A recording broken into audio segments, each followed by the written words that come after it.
Thank you very much. And as we await and give the drummer a bit of time, prepare for the victory song, after which we will post the colors. The grand entry and the flag song are often very somber affairs, but the victory song is just that, and we look forward to see the dancing that comes along with the victory song.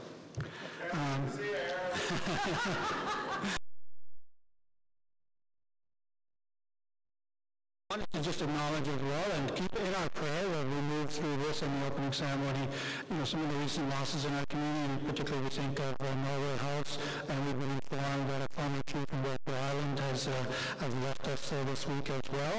And we will find the right time and the right words to properly do the acknowledgement as we go through our meeting, but we ask you to hold that in your hearts and in your prayers as we carry through with the flag, posting of the colors, and the opening ceremonies and the opening prayer.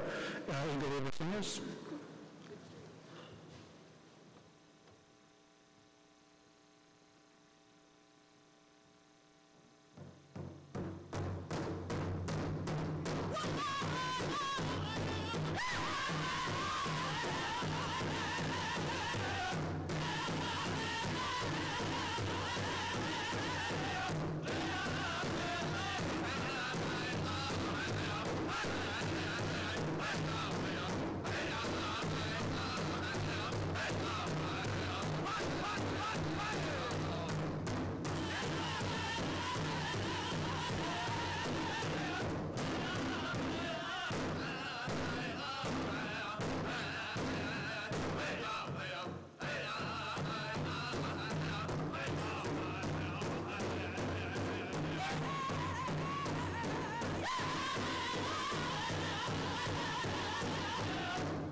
So I'd like to thank you. Many esteemed guests tuning in today right now. We want to thank many of the MPs and beautiful elders for joining us today.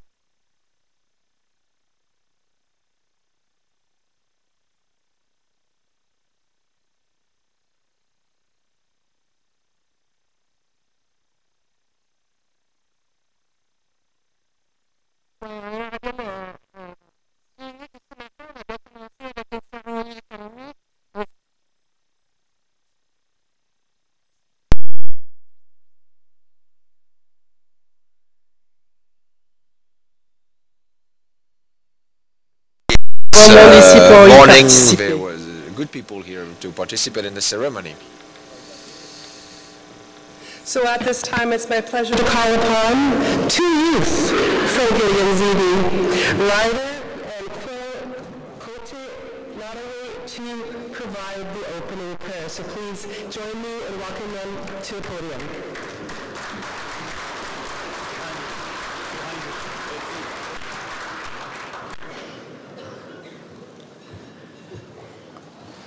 Baknawik, Mukuniki, Pizindwash, Nadwin, Mikaznin, Takanjibik, Dujba, Takanjibik, Shidushtanek, Nudisa. Miasa Shasi Indian, Pishki Midan, Yushkikiman, Babmandesh Mandan, Mukundian. Wamatakimon, Shmapel Mukuniki, Good morning, everyone. My name is Mukuniki. Ryder Kote Natawe. My English name is Ryder Cody Nadawe. I'm 17 years old. When I grow up, I want to become a doctor. My spirit animal is this little wolf, white wolf, and I belong to the bear clan. My English name is Ryder Cody Nadawe. I am 17 years old. I live in Kiriganzibi, but I'm from Kiriganzibi in Rapid Lake. When I get older, I hope to follow in the footsteps of my father and become a doctor.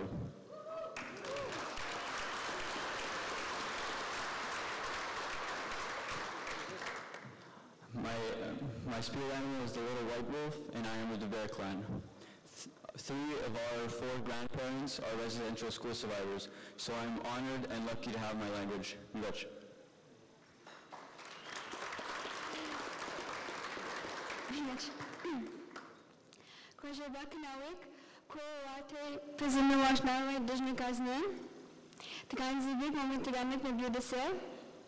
Migoce gidem jet mogom chogwenach.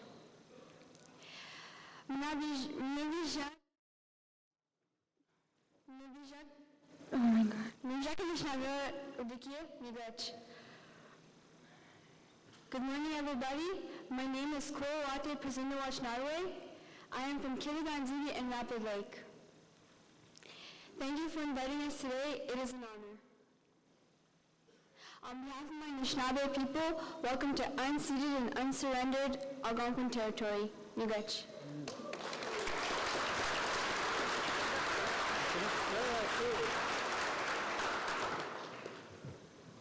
I now ask for those who can stand to all rise as I say his prayer in my Anishinaabe language.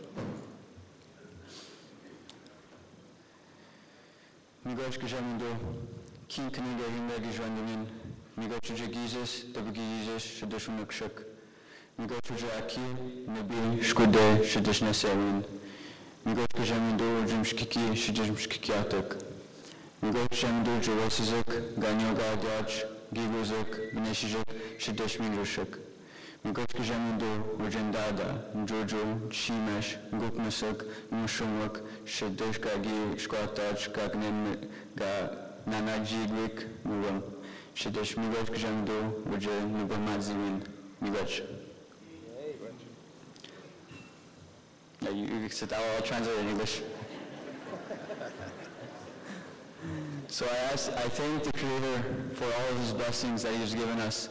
I thank him for the sun, the moon, and the stars. I thank him for the earth, the fire, the water, and the air that we breathe. I thank them for all the medicines and the plants and the trees. I thank them for the animals, the four-legged, those in the water, those in the air, and also the insects. I thank them for my father, my mother, my sister, my grandparents, and I also thank them for those who have passed away who continue to guide us today. And also I thank them for the greatest blessing of all, my life. Miigwech Kanawik.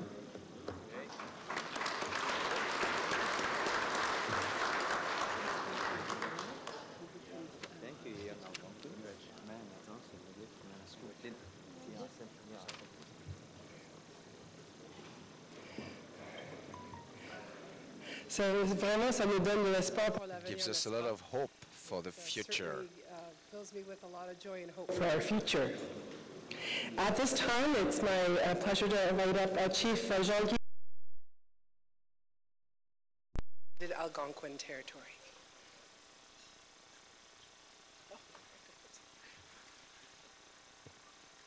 Koe Kekina Meo Anishinaabe Aki. I'd like to thank our youth for the fine prayer this morning. I think it's beautiful to see our youth speaking their language. We're hoping to revive our language. It's coming back gradually. It remains a challenge in many of our communities, but if we work at it, we can make a difference and can revive our languages in every community. On behalf of the Algonquin people, I'd like to welcome everyone here today to this assembly to discuss many important issues that we have to address that will affect our people in the future. I'm of the opinion that if we are to make changes, it's going to have to take place at the grassroots level. Governments make a lot of promises and are slow to carry them through. We need to keep them to the challenge, though, to those promises they have made to all of us in the last couple of years. But it's an ongoing struggle for many of our people. Regardless of all the promises, change comes very slowly, and really it's up to us, I think, to make that difference. Again, on behalf of all the Algonquin people, welcome to unceded Algonquin territory. Miigwech.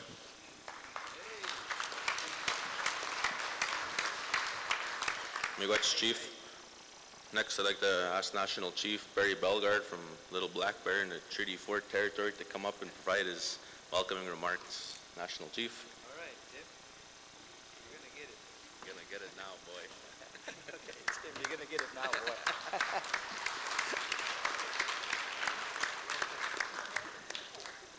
Thanks, Tim. Nista nenas kamon. Pixke neon absisi. Nista kananas kom tenwa kakia no temtik no akomagnak. Kakia kiteyak. Ogimawak. Oskayak. Oasak. Napa keswa kakio.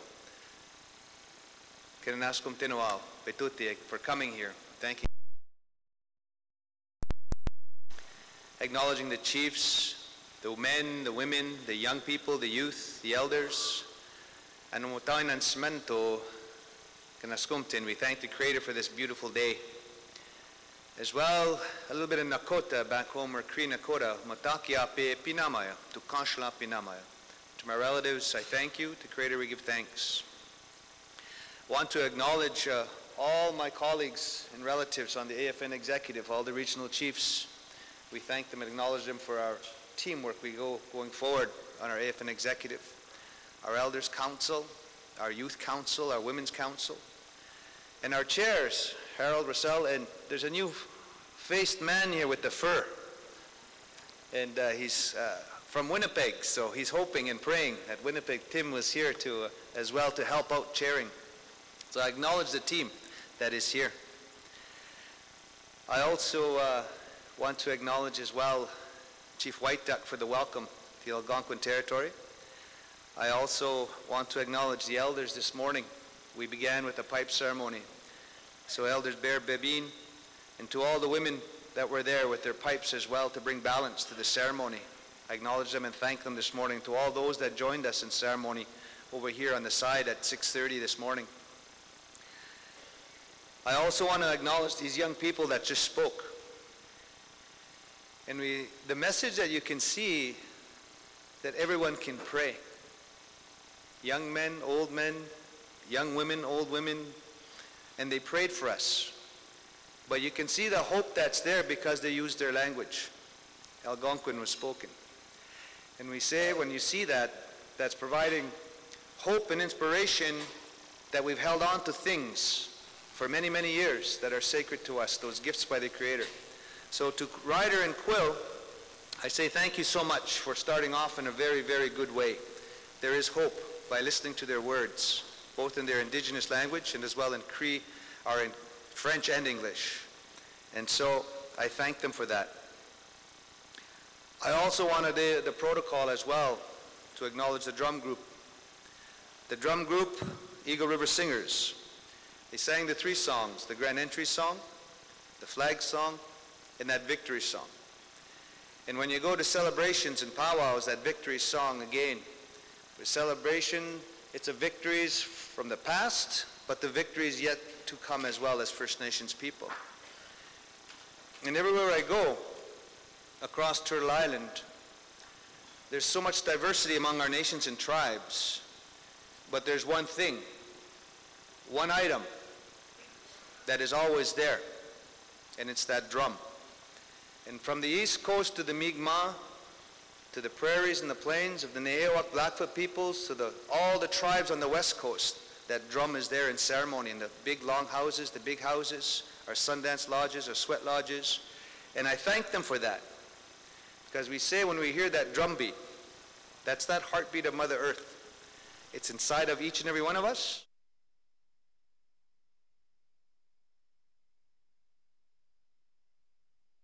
Our guests and our relatives, the ministers,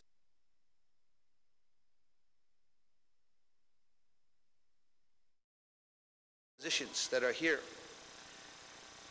all the senators. It's all about building relationships and building a better country together. So I acknowledge your presence here. Before getting into the formal text, we know there's some things that have happened in the last few days, and Harold acknowledged those deaths up in the northern community in northern Manitoba, so our hearts and prayers go out to that community.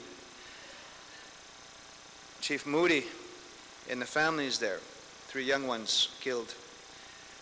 We acknowledge all the pain. There's flooding issues across Canada, from Saskatchewan, Chief Friday, to the First Nations in New Brunswick and British Columbia facing that issue of floods. We also acknowledge the sad times when some of our sitting chiefs pass away. And late Chief John McNabb from Gordon's First Nation, just last week, we laid him to rest and sent him on his journey. And those are tough times. And we acknowledge the families and the communities for really coming together. So we acknowledge all those things in a good way. And so this morning we're here as chiefs, friends, and relatives. I shake hands with each and every one of you in a humble, respectful way.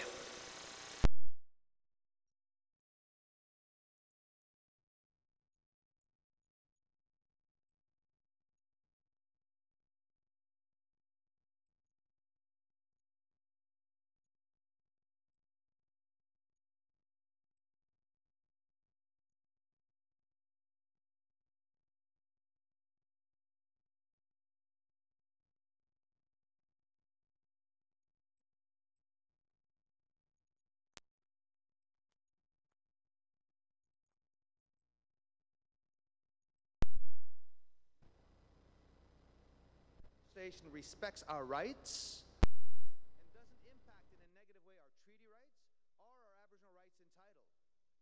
So we wanted this opportunity to work together, to come together and ask questions, because there's so much happening. When I was elected national chief, we developed a plan to ensure that the nation's priorities advanced. We wrote the Closing the Gap document. And I took that document out everywhere before the last federal election to all the parties. We shared that plan with each and every one of the federal parties. We asked for their commitment to work with First Nations on meaningful reconciliation, on rights adoption and implementation, with the United Nations Declaration on the Rights of Indigenous Peoples as the foundation. So we did that. And that's what's driving the national agenda right now. Together we made Canadians care about First Nations priorities. And that's why we're here today, because change is happening. And together we are the Assembly of First Nations, and we've been working for policy and legislative change for decades. And that's what we see moving forward now. We have forged many avenues and created many opportunities to make progress. But we also need time for questions. Time for you to work out the details as First Nations. Time to make sure things are going in the right direction. We have the Indigenous Languages Act, which our Chiefs Committee on Language has been working on to revitalize and restore all of our First Nations languages. We can't afford to lose even one of them. They're so fundamental to who we are. We need to revitalize, bring about fluency, and restore them all. And one day in our Assembly, all we will hear are the languages of our old people. That's the goal. One day we'll hear that. Chiefs, Studies have shown that when our young people are fluent in their language, when they know who they are and where they come from, they're more successful in school and therefore more successful in life. Language is the key. And today, for the first time ever at an AFN assembly, when the chiefs get up and speak, when they speak in their own language, we will have interpreters translating. Haudenosaunee, Mi'kmaq, Ojibwe, Cree, Nakota. Today we'll hear, yeah.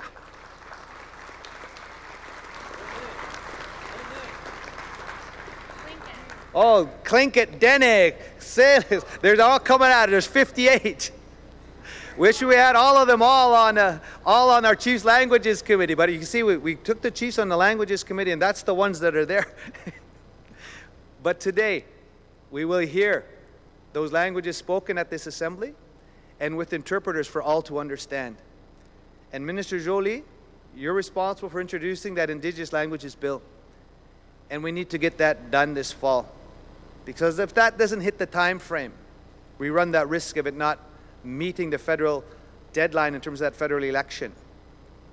We miss that opportunity of not having a statutory responsibility for the federal budget to include funds for language recovery and revitalization.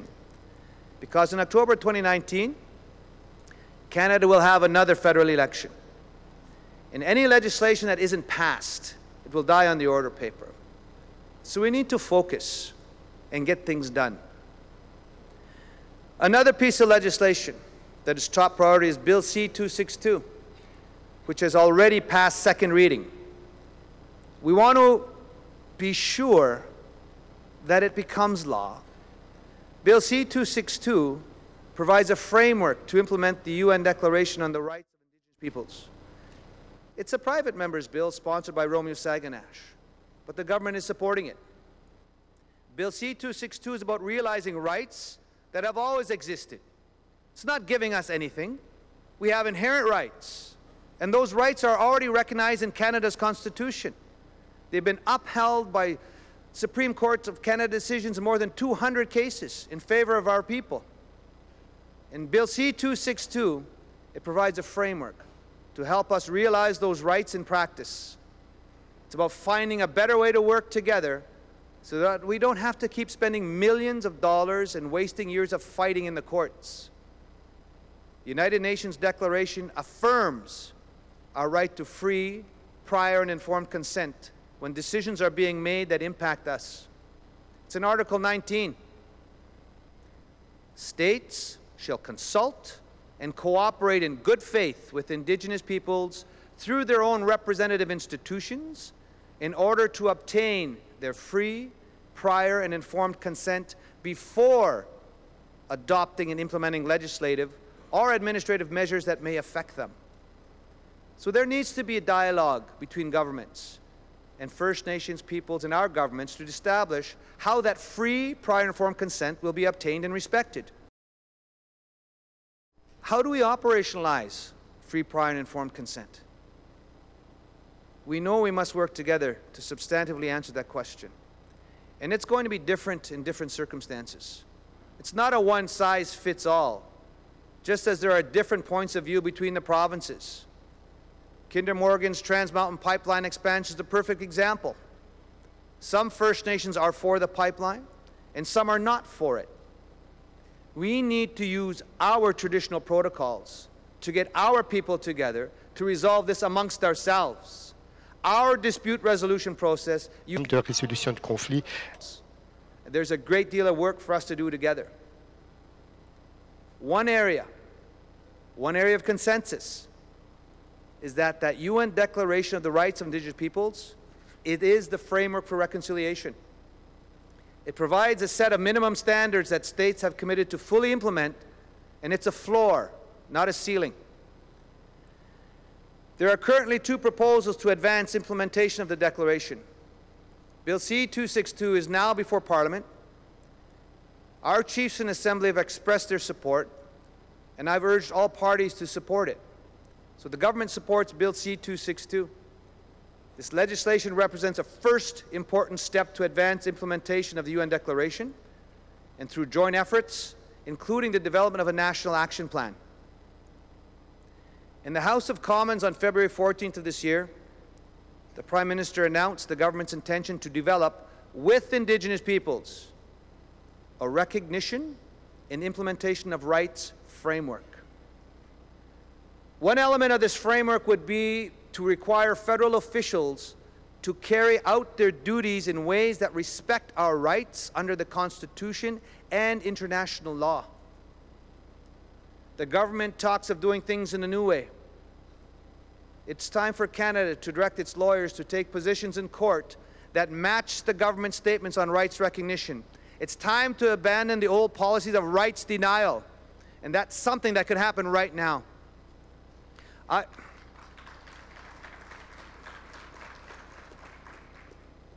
have written to Prime Minister Trudeau, and I've urged the Minister of Justice as well, to work on changes to the Crown's approach to litigation management. That day in the House, when the Prime Minister spoke of new ways to recognize and implement Indigenous rights, and he said this will include new legislation, and the government is moving very fast on this. The federal government wants to develop this framework, which they described it as building on Bill C-262 and the United Nations Declaration, and it's as going further. And they want to get something done before the next election, just a year and a half from now. We've said there must be greater transparency and better engagement with all First Nations, and a lot of you chiefs have a great many questions about this rights recognition framework. There's a lot of uncertainty because there's so many questions to be determined by First Nations rights holders. What structure do you want to use? Is it bands or reserves? Is it treaty areas? How do you reconstitute yourselves as nations and tribes? We know that we need to fix Canada's laws, policies, and practices. I've always said we need to develop our own laws and move beyond the Indian Act and exert that inherent right.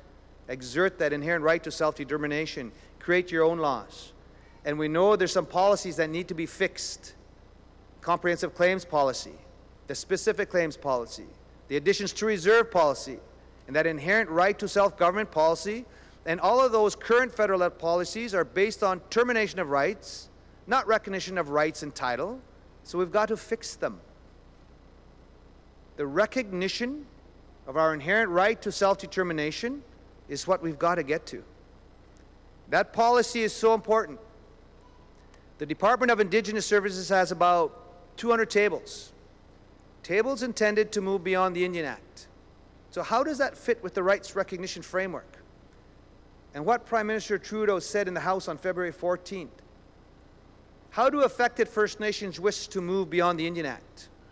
This is a big piece. It is about rights recognition framework. We also have the Minister of Justice, Jody Wilson-Raybould's 10 principles. She created those principles. So at the AFN, we've been doing our analysis of those principles. They don't exactly align with the standards of the UN Declaration on the Rights of Indigenous Peoples. So we ask, how do they influence the work we're trying to do? We didn't develop them. They were developed by government. And the process that they're using, it's not our process. It's government's process. It's their time frame. And some people feel they're trying to rush it. And we're kind of saying, maybe we've got to slow things down a bit. Slow it down so that we all understand what's involved. How will the rights recognition framework work with Bill C-262? How will it fit with the UN Declaration Bill? How will it impact on our international treaties? So if you slow things down, you do run the risk of it not making the time frame before the next federal election. So it's something we've got to think about, digest, dialogue about that, debate, and seek direction on it. And that's why we're here. We're trying to weigh the opportunities with the risks, seek direction, seek guidance, because you don't know what's going to happen. Come the fall of 2019, could continue to be Prime Minister Trudeau, could be Prime Minister Jagmeet Singh, could be Prime Minister Scheer, could be Prime Minister May, who knows? Another piece of legislation that we've got to deal with is cannabis. A Justice Department representative told a House committee that it will apply across the board whether First Nations want it or not. Well, we said, what about First Nations jurisdiction and the right to determine what happens on our own lands with our own peoples? There's also the matter from our exclusion from the dialogue regarding the excise tax. We weren't part of those discussions and dialogues when the agreement was putting 75% to the provinces and 25% to the feds. Our governments will be affected by this issue as well, but we were left out. Then there's Bill C-68 and C-69, changes to the Fisheries Act and the environmental regulatory review process on energy projects in navigable waters. The Assembly of First Nations Environment Sector, that's through the Advisory Committee on Climate Action and the Environment, the ACE Committee. It's been focused on advancing Indigenous knowledge systems and working with our Elders Council. They've been hosting technical briefing sessions across the country regarding this legislation. It's another bill the government intends to pass before the next election. It's now at the amendment stage of the process. So we still have a chance to influence the legislation. And when the regulations and the policies that determine how the law actually works in practice, we have that opportunity. On the Child and Family Services front, there are new monies in the budget after 4 orders from the Canadian Human Rights Tribunal. $1.4 billion over 6 years. So we placed a priority on investments in child welfare during our pre-budget advocacy work. And we saw new investments in child welfare in Budget 2018. We've also said you've got to work with the federal governments, but with the provincial governments as well. July 18th is the next time the premiers get together at the Council of the Federation meeting. Previously, in July of 2016, all of the premiers, every one of them, they committed to one thing. Because I pushed them. We keep coming together every year, but we get nothing done. So can we focus on one thing and get it done? And so they agreed. They all committed, and we have a chance now to hold them to account for that one thing, and that's child welfare, fixing the child welfare system. We have 40,000 children in care. Indigenous Services Minister Jane Philpott has called our situation a humanitarian crisis. And in January, at an emergency meeting on Child and Family Services, I called for the establishment of tripartite working tables in each of the 13 provinces and territories to work towards addressing the challenges our children face in the off-reserve child and family services system. We see some pockets of progress. Just last week in British Columbia, Chief Wayne Christian and other First Nations leaders were successful in seeing legislation introduced to ensure First Nations have jurisdiction over the welfare of First Nations children in the province, no matter where they live. And in Nova Scotia, the Mi'kmaq worked with the province to change legislation and shift the focus to prevention, which has led to a significant decrease in the number of First Nations children in care. So we work every day on reforming these systems, fighting for fair and adequate funding for the services on reserve and for those children in care across the provinces and territories. Our focus is on prevention, adequate funding, and acknowledging the inherent right and jurisdiction of First Nations to provide care and protection for their children, no matter where they reside. Nationally, that's the work led by the National Advisory Committee. It's chaired by Grand Chief Ed John. Minister Philpott has talked about a broad review of laws and policies on child and family services done with First Nations leadership. She'll be with us tomorrow. Under Section 88 of the Indian Act, where no federal law is in place, provincial laws apply. So we've always said we need to exert First Nations jurisdiction and put our own laws in place so that provincial acts don't apply to our peoples. We've said we need our own laws over child and family services to protect our children and keep as many as possible safe in our communities. Now, while we're together this morning, Chiefs, just a few minutes to give you an update on a few other things. On March 26th, we had our MOU meeting with federal ministers, all the regional chiefs. And as the Assembly of First Nations, we have an agreement to meet 3 times a year with federal ministers. The Prime Minister is committed to one of those meetings each year. We met last month, And we continued our work on a new fiscal relationship between the Crown and First Nations. A fiscal relationship that provides sufficient, predictable, sustainable funding based on real needs. We need to see that investments are continually made and are needed each and every year to close the gap. And the gap, I always talk about this because it's real. The 6th versus 63rd gap. Canada, according to the United Nations Human Development Index, is rated 6th in terms of quality of life. You apply the same indices to our people, we're 63rd. 6th versus 63rd. So that gap needs to be closed. And it's not going to be done in 1 or 2 or 3 fiscal years. You need a 5, 10, 15, 20-year strategy of sustained investments to close that gap. So we meet each year with Bill Morneau, the finance minister. Every year we meet with him. He's the one we need to influence to make sure that that gap continues to close. Because if it's maintained, it's not good for us as First Nations people, and it's not good for Canada as a country. That gap has to close. And when we look at it in the past 3 years, I'm going to say we've been pretty successful. $17 billion in the last 3 budgets over 7 fiscal years. It's 3 times what was promised in the Kelowna Accord. That's monies in the system. But we got to get it out to the communities where it has real meaningful impact. So we're not doing cartwheels yet. That gap is still there. And there's progress. 130 plus boil water advisories down to 80 or so. So that it's moving. But it's not done yet. I want to say as well, when it comes to the fiscal relationship we have with the Crown and the monies we get as First Nations people across Canada, I want to be very clear on this point, that the monies we get is a debt owed by Canada. It's a debt owed for the resources used to build this country and its economy, and it's our new fiscal relationship that has to flow from the land and the resource wealth that we're sharing with all Canadians. It's the land and the resources. We've been told it's not to come from taxpayers' dollars, it's from the land and the resource wealth. So that MOU and that fiscal relationship with the Crown is key.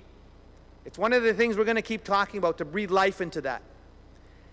And because of some of that work at that Chiefs Committee on Fiscal, we always say you're now able to carry over some of that money from one fiscal year to the next. It's a simple policy change. People talk about March Madness. You remember that? We've got some federal money, we've got to spend them here before the end of March or we lose them. We've got to send them back. Well, that policy has changed, so you can carry over. That's just one policy change. It's something, it's not everything, but it's the work of that fiscal table so you can plan better now. We also talked about policing as an essential service. In January, Minister Goodale announced $291 million for First Nations policing. But there's still a way to go for First Nations policing to be seen as an essential service and to be able to deliver services comparable to the RCMP and other regional police services. That work continues. Internally at our AFN, we put 3 new Chiefs Committees in place. 3 new Chiefs Committees. One on gaming. I think there's an opportunity now to look at amending Section 207 of the Criminal Code and exert First Nations jurisdiction over all gaming on reserve. We've also established a Chiefs Committee on border crossing and another one on nation building to deal with the rights recognition framework, to deal with Bill C-262 and the implementation of the UN Declaration. And so we've asked our regional chiefs to appoint chiefs to those 3 new Chiefs Committees. I also want to say that work is continuing on 100 Wellington, the Indigenous People's House. That building that sits directly across from Parliament Hill. That building is an important symbol of our presence in these lands. It will remind those 338 plus MPs that are there, when they walk down those stairs of that House of Commons, they look across. There's got to be something there to hit their mind and their body and their spirit that don't forget Indigenous peoples and whose territory you're really on. It's very symbolic, very important. And so we're working as well with the Algonquin peoples, working with the Inuit and the Métis leaders to identify the proper purpose for this facility. And this young man here is facilitating that. I call him young, he likes that. Internationally, just a few points, Chiefs, I'm just about done. Regarding NAFTA, the North America Free Trade Agreement. I was asked a few months back to be part of Minister Chrystia Freeland's advisory team. And the first thing I recommended that you need to put an Indigenous peoples chapter within NAFTA. NAFTA was done in the 1990s, and things have changed. The landscape has changed. The politics has changed. Court cases have changed. Now we have the UN Declaration on the Rights of Indigenous Peoples. We have Chilcotin. All of our rights and titles are being recognized. So we need to put an Indigenous Peoples chapter in NAFTA. Canada has agreed. Challenge is USA.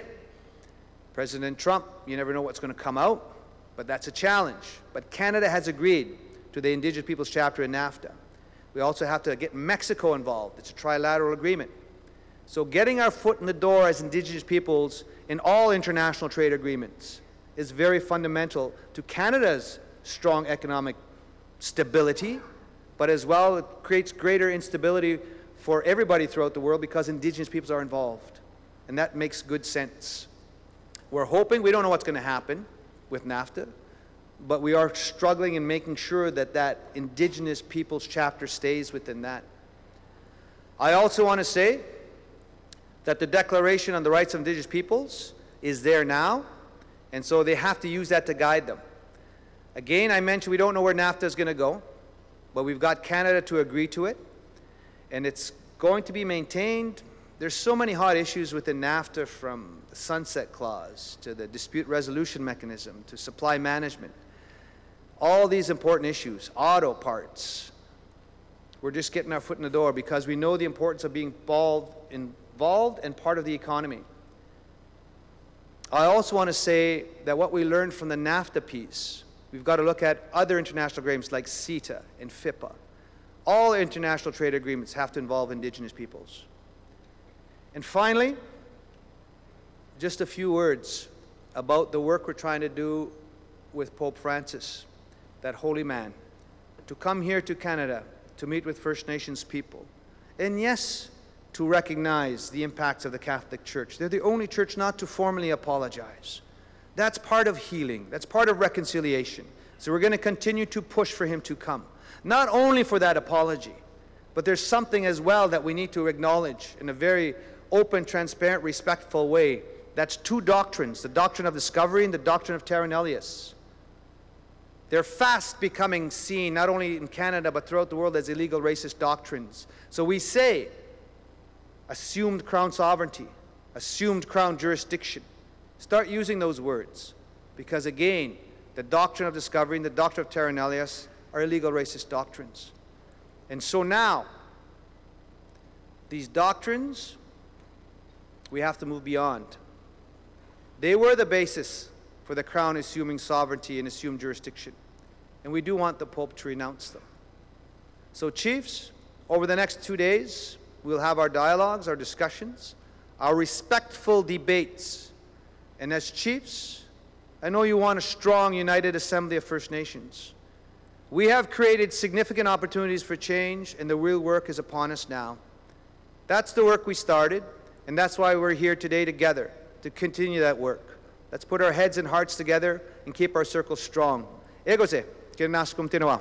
Hi, hi.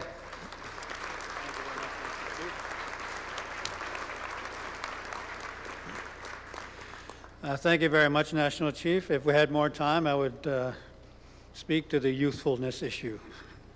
Perhaps before lunch, we'll come back to that.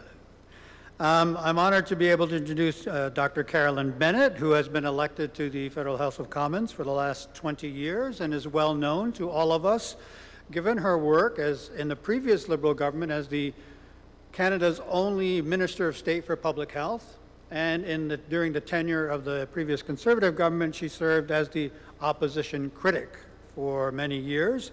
And in the current government, she has the responsibility as the Minister of Crown Indigenous Relations and Northern Affairs.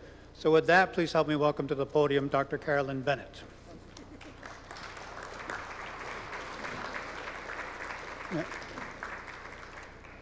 The Honorable Carolyn Bennett. Thanks. Howard's getting younger every day. It's good. Greetings, bonjour, Kwe.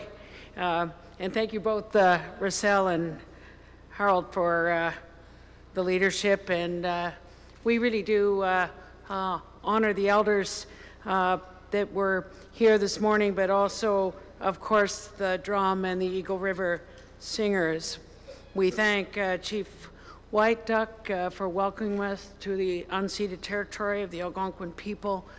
But I think all of us are amazed and inspired by Ryder and Quill speaking their own language and really inspiring us to the future of what it should be like when we have proud Indigenous children and youth, proud to speak their language and proud and comfortable in their culture and competent on the land and the water and the ice. I also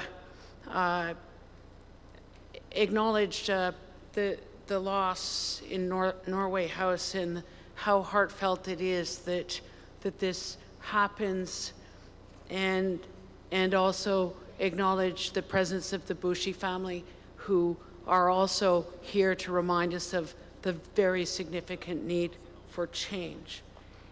It is a grand plaisir d'être ici avec mon collègue Mélanie Joly, and also it's a great pleasure to be here with my co-worker Mélanie Joly, MacLeod, but also with Senators McCallum and Pate.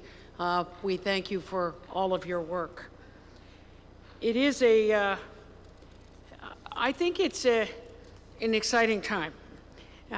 Most of you have been part of the over 68 rights recognition and implementation framework discussions and gatherings.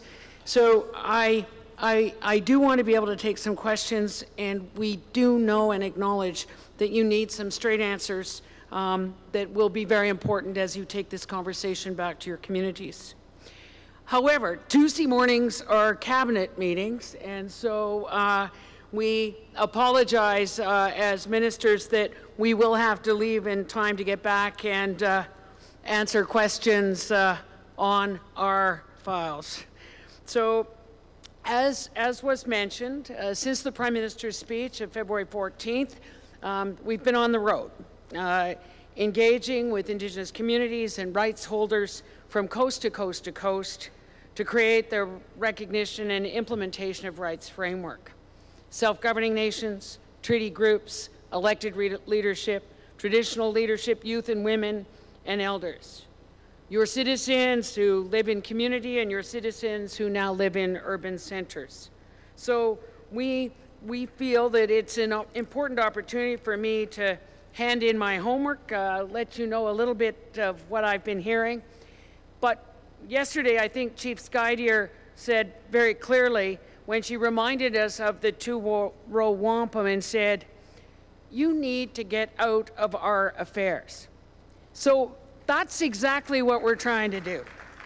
We're trying to work with you to disentangle from the colonial practices of the Indian Act, but also all the other paternalistic policies and practices. We want to imagine what our relationship with First Nations would have been without the Indian Act. Imagine what would kind of have looked like if these conversations had taken place amongst our ancestors 150 years ago. We want to imagine what it would have looked like if after the Constitution Act of 1982, the work describing Section 35 rights and affirming them had been done with the same intensity as was done to ensure all laws and policies and practices of Canada were compliant with the Charter in Sections 1 to 34. We are doing that work now on Section 35. We are affirming and implementing those Section 35 rights 35 plus years late. So I think I need to start by clarifying what we are not doing. And then we want to talk about a little bit about what we want to achieve, and then a little bit of what we've learned so far in the process.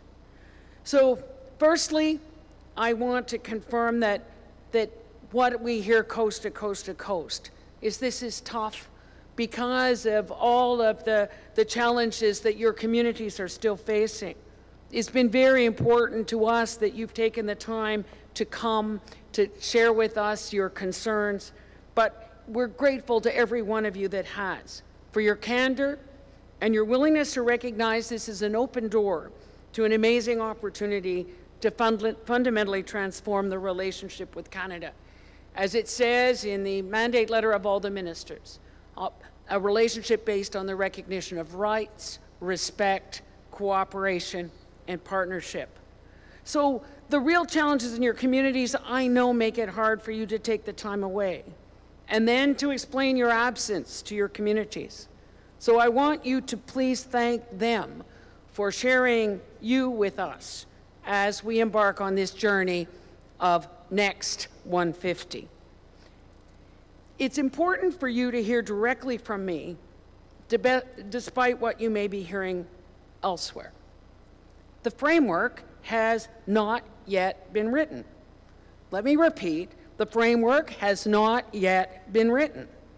We are committed to co-develop this framework and walk the talk of nothing about us without us.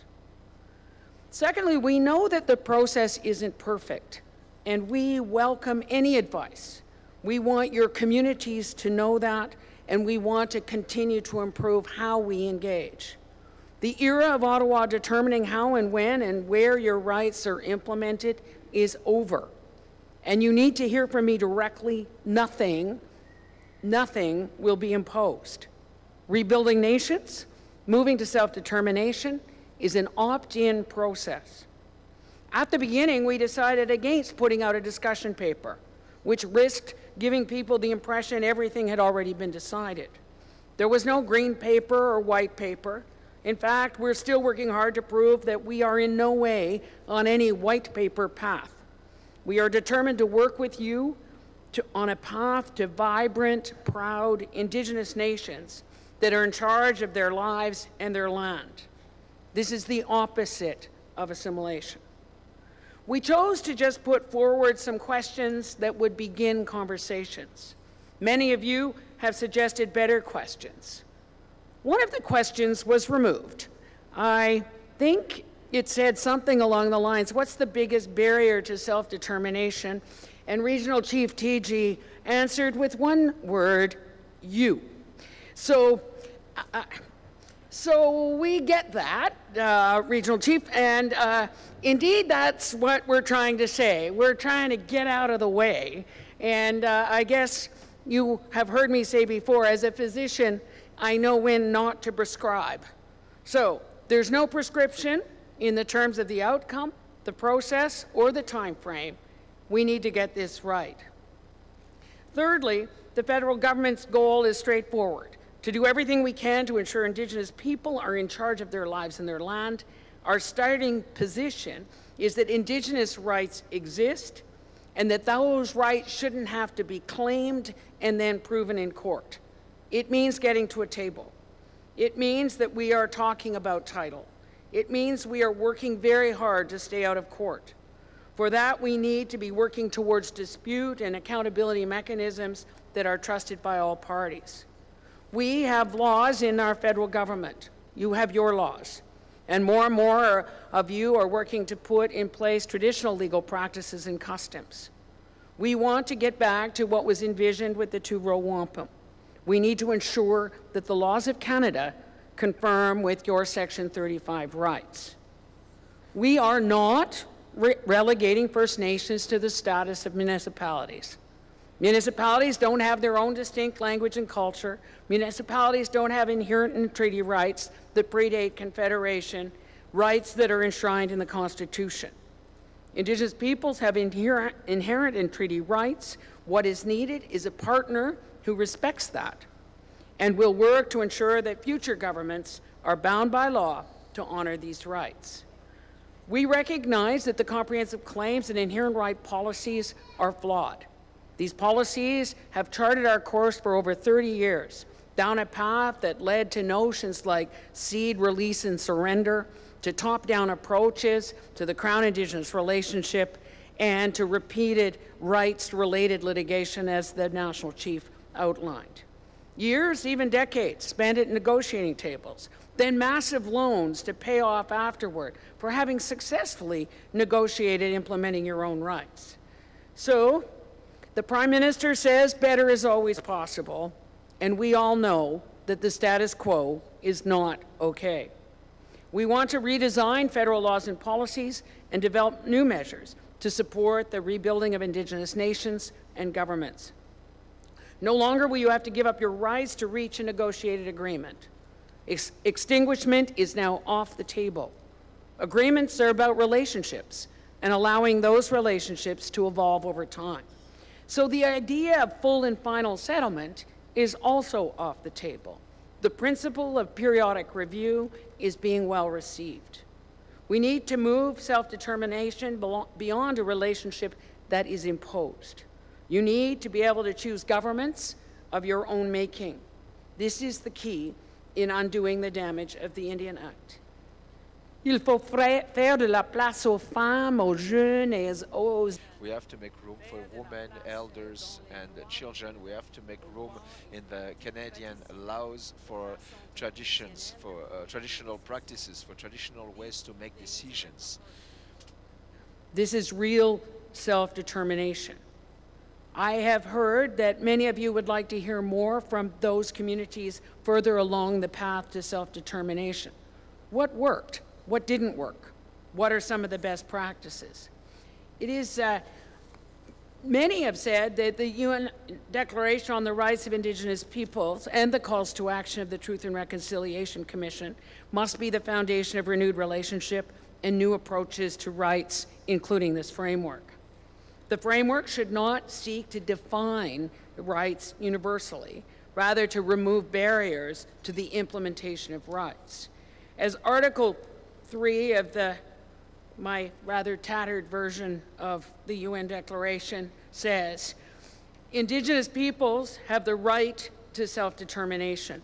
By virtue of that right, they freely determine their political status and freely pursue their economic, social, and cultural development. And the framework must also address rights and title. Nation rebuilding is a priority across the country. It's a process that can only be led by Indigenous people, and it's clear that nations reconstituted will be much better able to participate in free, prior, and informed consent and execute on Article 19. Also, protecting and advancing languages and culture is also widely important and very clear in the UN Declaration, especially as the foundational element of strengthening Indigenous communities and of reconstituting nations. As collectivities come back together on their own terms, the federal government must recognize and enable the inherent right of self-government. We have also heard that advancing treaty rights is just as important as rights recognition. Treaty holders want mechanisms to facilitate moving out from under the Indian Act towards self-government, including enhanced recognition of the inherent right of self-government. They have also called for the full recognition and implementation of their treaty rights. For treaty holders, both pre-1975 and modern, your treaties are your framework. The recognition and implementation of Indigenous rights framework will not nullify your rights. Moving forward, our focus will be on implementing those rights. We need to explore new understandings of treaties that make room for treaty evolution and innovative certainty techniques. We must develop more manageable stepping stone approaches to concluding agreements. Many groups currently negotiating with Canada have entered into side discussions to advance priority issues such as the fisheries, economic development, language, and housing. Other communities see what Dr. Philpott and the National Chief described as the humanitarian crisis of Child and Family Services as a reason to get to the table and assert jurisdiction over their children and prevent their children being taken from their communities. Article 7 of the UN Declaration includes that children forcibly removing children of the group to another group. That is clear. We have to stop doing it. Some groups are using discussion and negotiation processes as a response or alternative to litigation, including the development of out-of-court settlements at the table. We need to support these more collaborative approaches. There are now over 60 tables representing over half or 320 Indian Act bands at table discussions their priorities on the path to self-determination. These discussions start with a blank piece of paper, as you will hear from Joe Wild, not a predetermined mandate already determined by Cabinet. So building on land claims, comprehensive community plans, more choosing First Nations Land Management Act, the momentum is amazing. The new education systems in Ottawa, Ontario, and Manitoba, hereditary leadership at the table at Haida Gwaii and Tanaha and Akwesasne. And happily, Budget 2018 gave us the dollars to fund these conversations on nation rebuilding and the path to self-determination. Indigenous peoples must have a say in activities that impact their territories and rights.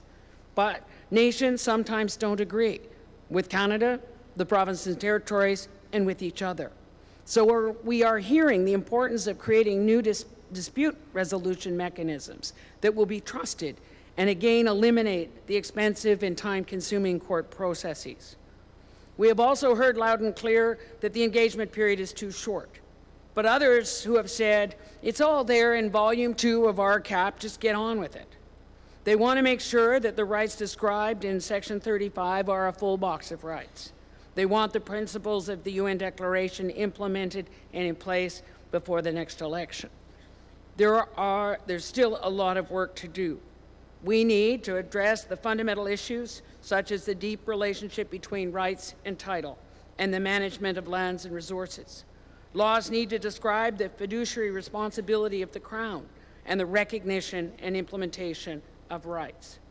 We need your support in getting this right, to make the framework as good as it can be. You will have time to talk to your communities and to your elders, what should be and what shouldn't be in legislation that will directly impact the quality of life of your peoples, your rights, and your futures. We have a tremendous and exciting opportunity before us. This is about building the Canada of tomorrow. It's about making things better for your communities. It's about nation building.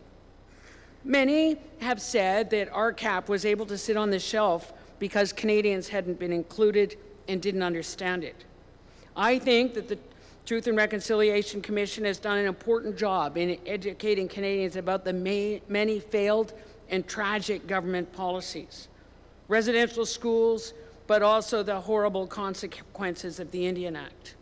Canadians are now more aware of 60 Scoop and the root causes of missing and murdered Indigenous women and girls, child abuse, removing children from their communities, sexism and racism in policing. More and more organizations, communities, and individual Canadians are becoming intentional in their commitment to help on the journey of reconciliation. The book clubs with Indigenous authors and all of the blanket exercise, there are many, many Canadians now wanting to help and to make new friends as First Nations, Inuit, and Métis. These allies will be truly important in the imperative of addressing racism. Last week, Dr. Philpott and I and Minister Petitpas-Taylor had dinner with Monique Bégin, the mother of Medicare. She reminded us of the Medicare story. At the time, all the provinces were against, the doctors were against, but the people were in favor, and therefore they pressed on. It has meant that no federal government has ever tried to tinker with the Canada Health Act, and the provinces and territories have respected it and the dispute resolution mechanism that was set up in the Act. I believe that this is the moment in which we can embed the recognition and implementation of Indigenous rights into the identity of all Canadians, something that they can all feel part of and proud of. It felt good at the UN last month as we built upon the important truth-telling of the Prime Minister at the General Assembly last September, as we humbly begin our journey of reconciliation. We need your help. We are committed to support the work that you need to do rebuilding your nations. We are ready to work with each of you on the priorities and the path that your communities will choose to be better able to end the paternalism, assert jurisdiction, and form governments better able to provide safe communities and a better quality of life for your people. We are taking Chief Skydeer's advice to heart that you need to get out of our affairs. We want that too. We know you can do a way better job. We know that as nations become self-determining, their health, education, and economic outcomes improve. I am confident that we can work together to co-develop a framework that will ensure the recognition and implementation of your rights so that the next 150 years will be able to achieve the promise of your people and of all of Canada. Thank you. Merci, miigwech.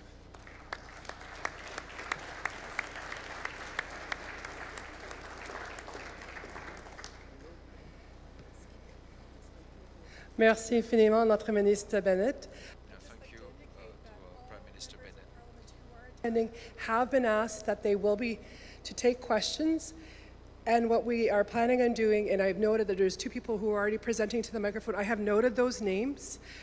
Given time, what we're going to do is we're going to go directly to Minister Joly, and then we'll take first those questions from the Chiefs Committee on Languages that have been prepared that National Chief spoke about, and then we'll take questions for Minister Bennett. So, c'est avec le plus grand plaisir que je... It is my pleasure to call the next presenter, who is Mélanie Joly. She is a lawyer. She's passionate by politics and her town of Montreal. Cartierville, and Minister of Canadian Heritage. And of course, her portfolio pertains to official languages, arts, culturalism, media, and multiculturalism. C'est avec plaisir que j'invite Ministre Joly au podium.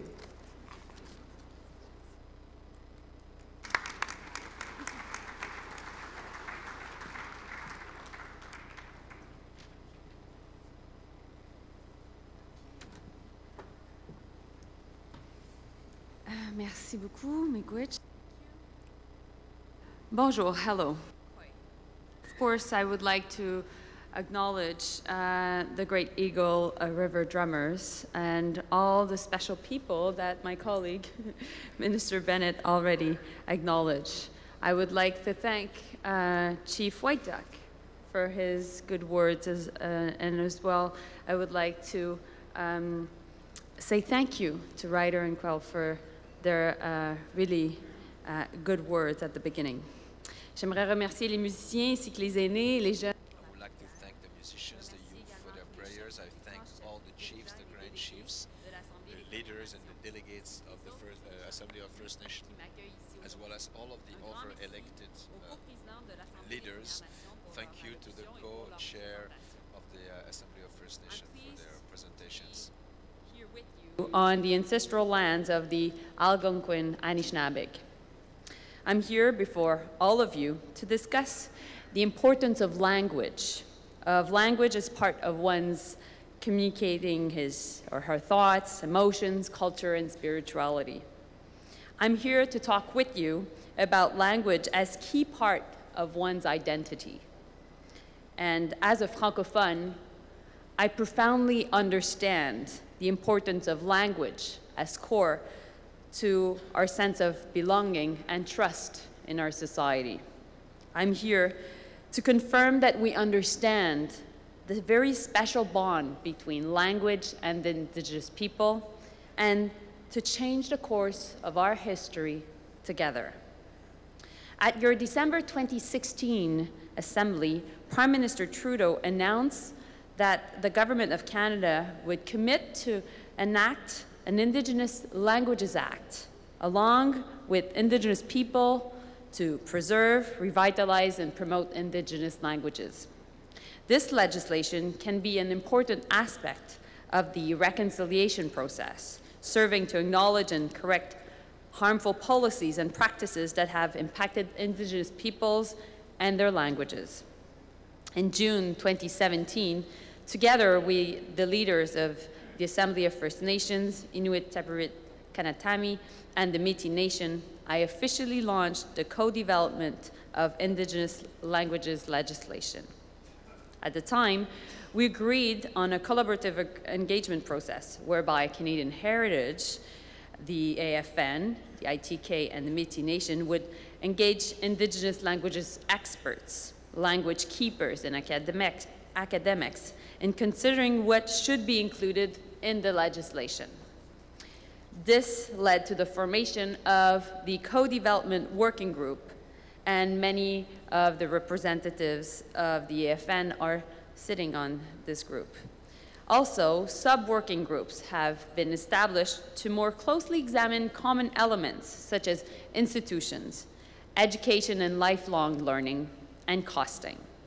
I would like to take this opportunity to acknowledge the great work being done by the AFN representative on the Co-Development Working Group. Roger Jones, Miranda Huron, Dakota Cucci, and Julia Stockdale-Atarola, as well as by representatives from the sub-working groups of, and many other behind the scenes. In February, the 3 national Indigenous organizations and Canadian Heritage each completed their own early engagement processes with First Nations, Inuit, and Métis language practitioners and experts across the country. A number of clear messages came through Canadian Heritage engagement sessions. First, the legislation will need to acknowledge Indigenous languages as a right. Funding must be adequate. It will need to reach the local and individual level. Distinction-based representation and language-based representation will need to be balanced. Any institution created will have to be Indigenous-owned and able to support a variety of functions. There may be a need for more than one, and one language commissioner will not be sufficient. Another thing we heard was that more engagement is needed to fully realize the needs of the many Indigenous languages and communities across the country. As a result, Canadian Heritage, with the support of the 3 national Indigenous organizations, is currently planning intensive engagement activities that will be held across Canada this summer. The Co-Development Working Group also used the feedback from their representative from their respective early engagement sessions to co-develop a defined set of objectives and principles to form the basis of the proposed legislation. The objectives speak to a need to structure the legislation in a way that reflects common and distinction-based elements, recognizes language rights and history, ensures that appropriate institutional infrastructure, and facilitates adequate, appropriate, and sustained support. The principle seeks acknowledgement of harms by past government laws, policies, and actions, the importance of First Peoples and their first languages, recognition of language rights, creation of a legislative framework that can evolve over time, the importance of lifelong learning to restore fluency, recognition of existing regional languages entities to support any national entity that might be created, the role of a commissioner or commissioners, and the assurance of adequate long-term funding to support the implementation of the legislation. The group and its sub-working groups are also developing content to support intensive engagement this summer, to ensure that communities and individuals have the information they need to be able to respond to important questions about what the legislation should look like and how should it work. And Canadian Heritage will soon launch a website that will provide updates and access to relevant resources on Indigenous languages, legislation, and offer opportunities to provide input. All of you can help ensure the success of this co-developed legislation. For this to succeed, we need everyone to spread the word. You, as political leadership, have an important role to play in this regard.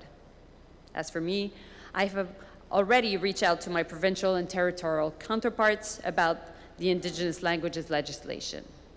In June, I will be going to my next federal, provincial, and territorial meeting, and I will seek views from my counterparts to know how they see their preservation, protection, and promotion of Indigenous languages.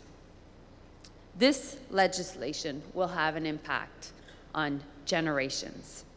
Together, we can really make this happen, and we have the duty to do so.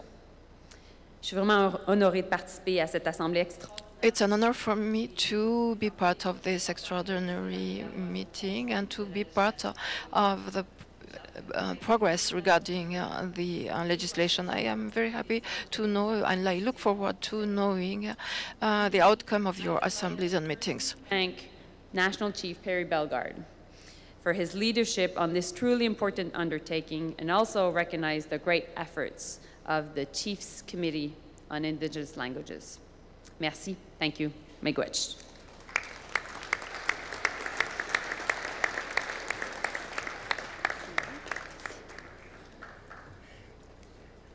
As we had shared, we now call forward the Chiefs Committee on Languages. We have noted there's 3 people who've already put their names down for the speakers list. So we have the Chiefs Committee on the, on the microphone number, okay. So microphone number 1 first, please. Bonjour, genoud Maige Jolie. Ani, Nigan Wassa Ganabit Geni Dijnakas. Makwan Geni Indo dem, Gemanda Wikwamkong. Debenje get Giminian and the Schnabe, Manda Enwaya. Migo Jay and Dinagadek and the Schnabe Adzuin. Kinegega West Jaget and the Schnabe, Ejanimit. Ejen Gamet. Minoa Ejen Madzit. Yeah. Microphone 2, please. Microphone 2. So and I just want to acknowledge that we have our Chiefs Committee on the microphone 1, and then we have their interpreters on microphone 2, so interpreter Nelson Toulouse. I'm from the pipeline. Good morning, Minister Jolie. My name is Chief. Hello, my name is Freddie Stone. Point of order at this time, please. Point of order.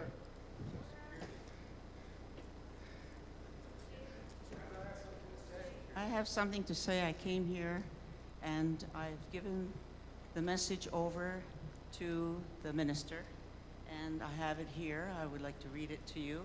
It has to do with a cease and desist order that has been filed from myself. And we've given you a copy of the letter. I am Gahandineta, Bear Clan, Ganyogehaga Mohawk, and I live in Kahnawake. Since I was born, I have been the Wadatawi, sovereign, as creation intended. No one can have authority over me or deny me human rights, speak for me, or represent me. Guyana-Regoa is the only way of Great Turtle Island, based on being equal with everything in creation. My covenant is with the natural world. I follow the original instructions and live and survive by my instincts and knowledge. You have no right to interfere with the lives of our people. In all your time here, you have continuously tried to dispose of us. Policies such as S3, Indian Act Amendment, and Private Members Bill 262, negotiated between the Corporation of Canada and their Indian Act puppets, are genocidal by design. Canada may have convinced some foolish Indians to sell us out and extinguish our inherent rights, but we as sovereign people are not on the market. You and your AFN are illegitimate and do not hold jurisdiction as negotiators of our rights. In trying to establish any other way than the Guyana-Regoa, you Indians have forfeited your native name, land, and birthright. The Tuaro Wampum is an agreement with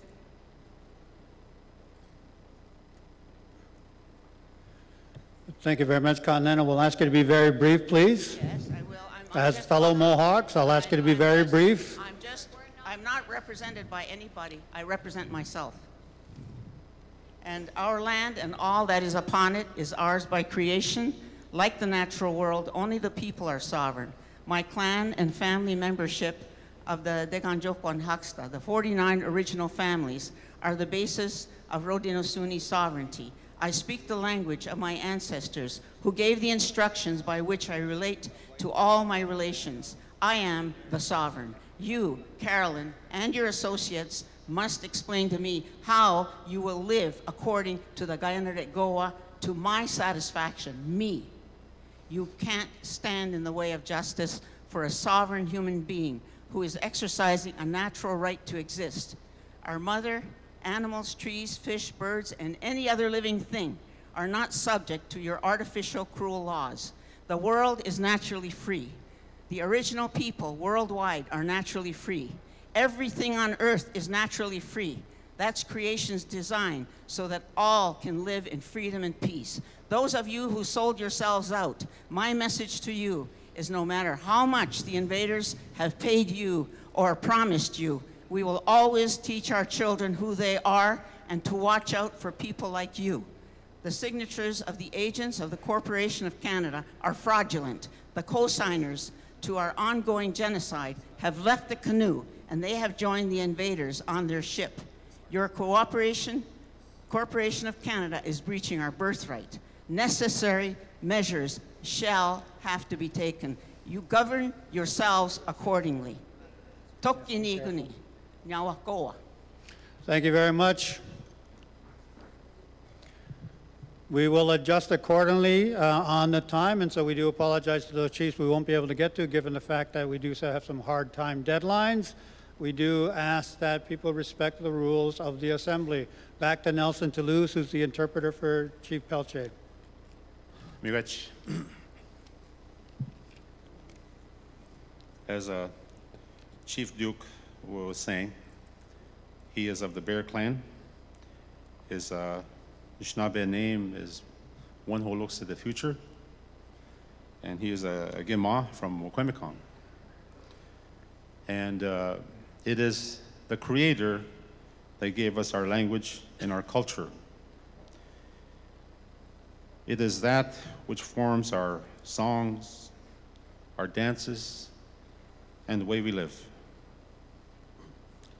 Bungi ete yauk, yaba na kazwat na schnabemung. Kinwa ki naknegem. We anje kanomaga azwat dominoji nanik. Gagin sastago sime. Gaje debu endeming. Minwa gagi piten namasi in a schnabe. Today, there are very few speakers left. You have decided to re-educate our children to relearn their language. You did not understand our values and understand the importance of our language. Nang wadash ki kwajmak be madzijik. Ani shenen the mod we not magi in Napui zonktemang and the Schnabemwin. Mandadash kedok. Osh me pi tenda wat nebe mena we woman we mikagade tam. You have asked Canadians in terms of what they think about supporting our languages. We believe that Canadians will look at the value of languages versus the importance of water and housing crisis.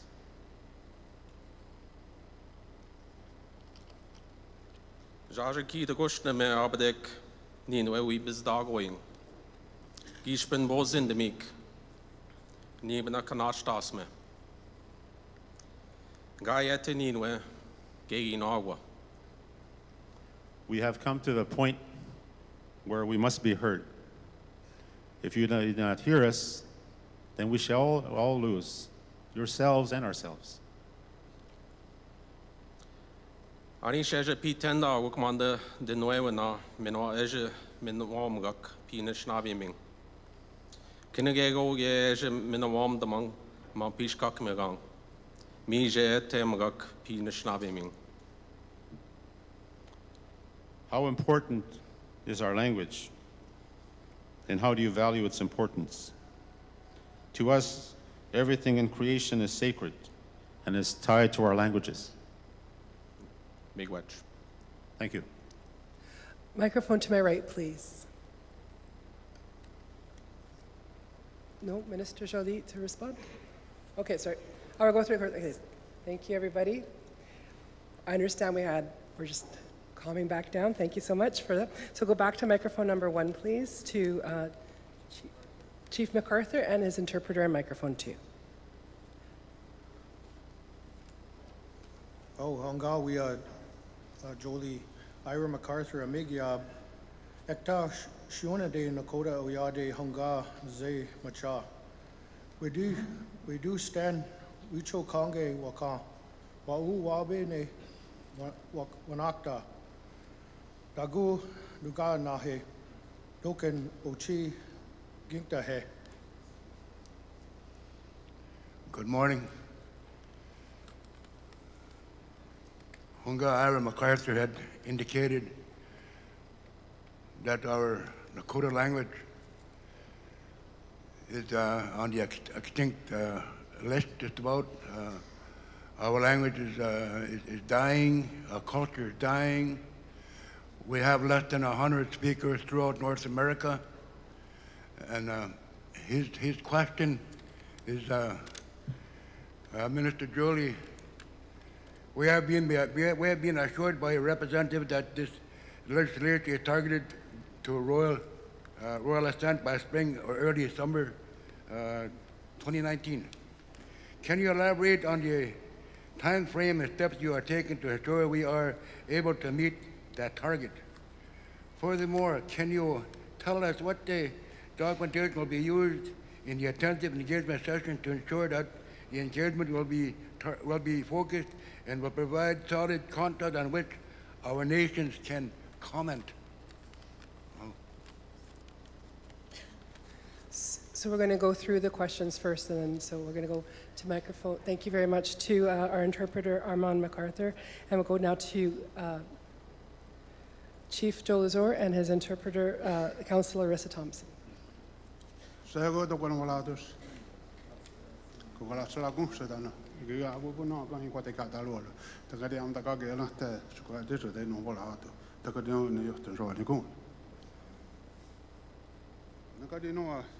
Ya ka ta sun da gi kana ikli wala ni gi kana da am da wa da lo ni jina ka da ge hatsla da da wat kan lo ni na je jo ti da wa da westa la dik sa gon je da westa dan da jo ko ni gon da wa go su da ga la de li wa sun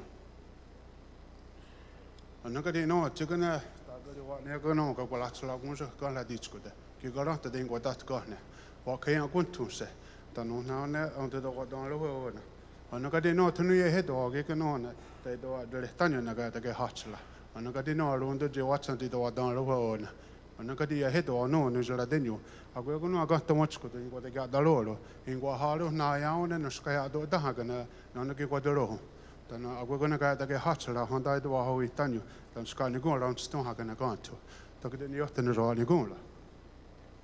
Microphone 2, please. Councillor. Sego, I want to acknowledge the people that are here and that we've met before.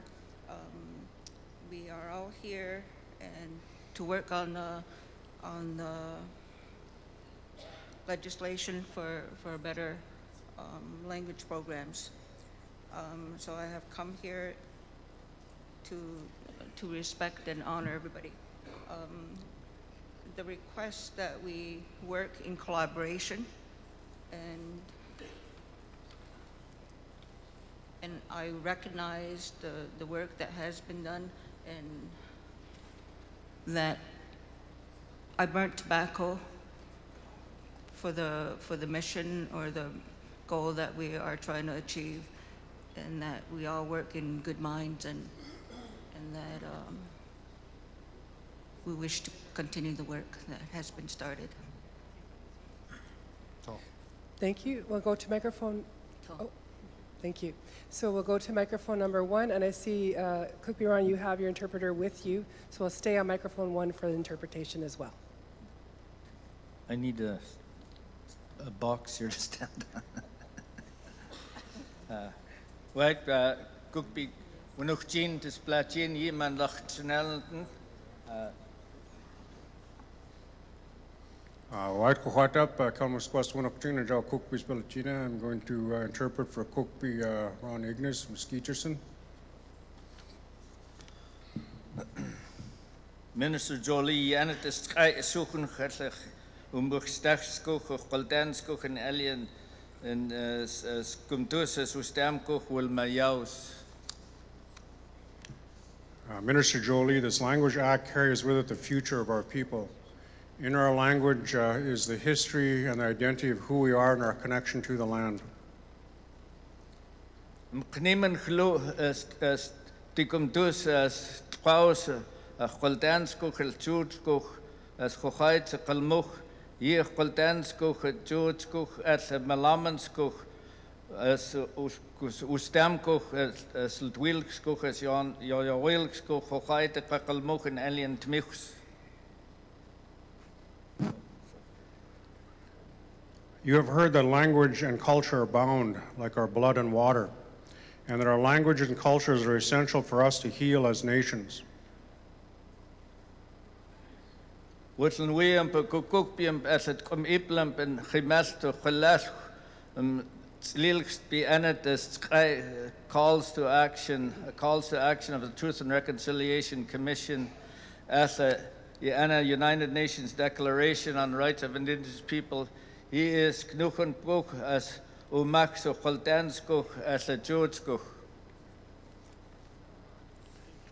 Your government has stood behind the calls to action of the Truth and Reconciliation Commission, as well as the UN Declaration on the Rights of Indigenous Peoples. Kamas met John Machkucht can ha as Gilm as Nuktinum and Hochait is Sema and Himask to Kolash as La says he and the sky as yon das Hochait of Koldanskoch. But we have to be assured that the actions are taken to promote this legislation as non-partisan. As Kulchmeppen Senate as Las as Chilems as Kulmins as Uchens. And to ready the Senate for its introduction. Malchair Kuchstami Pin at Jodem as Knuchen. Within we is cook bin alien tmichskoch as films die ene des as max as stem hochait kalmuch en elias yere en sulstitem. We ask, can you share information about what steps are being taken to ensure that we have political support that are required to pass this act?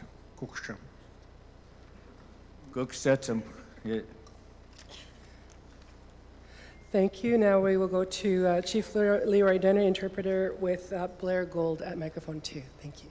Kwe madawlo tio, Minister Jolie, Bennett, Susakamawa, Bellegarde, I'm Susakamau, Isuguk, Alshawisk, Oldasi, because in Gishkat Log, Vigadigan.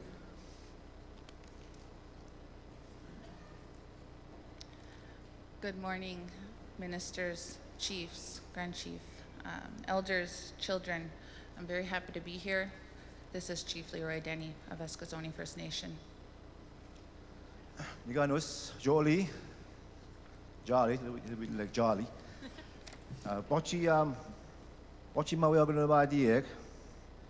Nigam Puguida, Premier McNeil, Nova Scotia.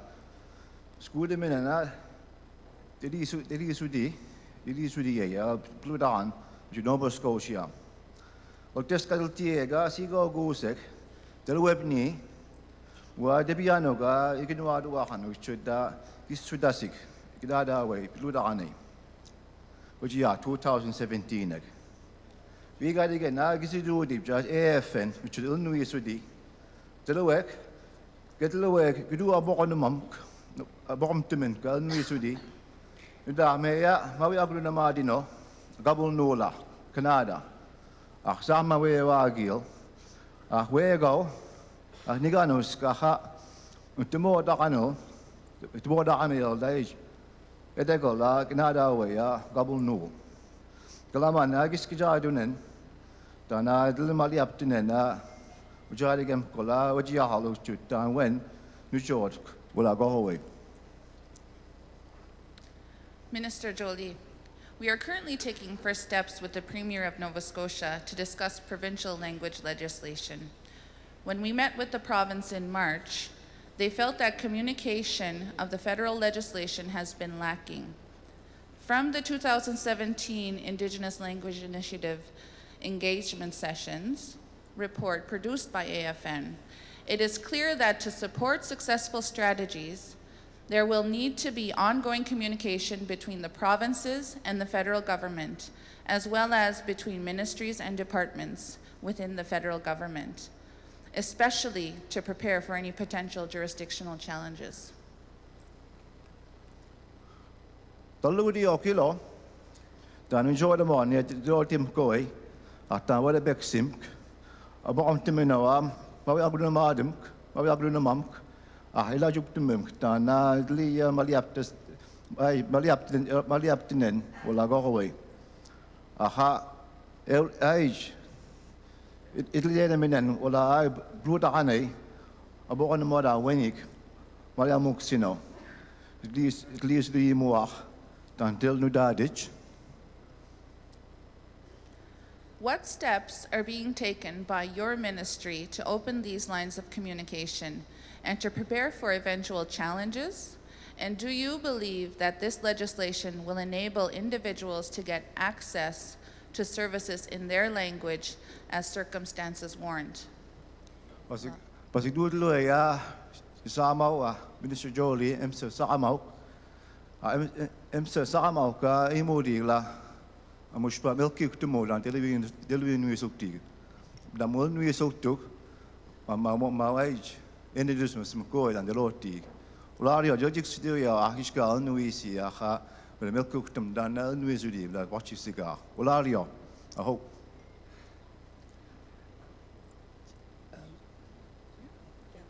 Microphone 2, please. Grand Chief Jolie, all the chiefs, everybody in this room, we need to make a stand and hold our languages sacred. I am one of the chiefs who really push language forward in my community, and I'd like to see that in all communities, without our language, we are not true. Thank you. Thank you again to our Chiefs Committee and to their interpreters. This time I'm going to turn to the microphone to my right for Minister Jolie. I just want to make note that regrettably, as she did note, Minister Bennett did have to leave for 10:30. We will do our best to find another time for those questions. We're now going to go to Minister Jolie. Well, thank you for these different questions, and I'm happy to see that they were asked in 5 different Indigenous languages.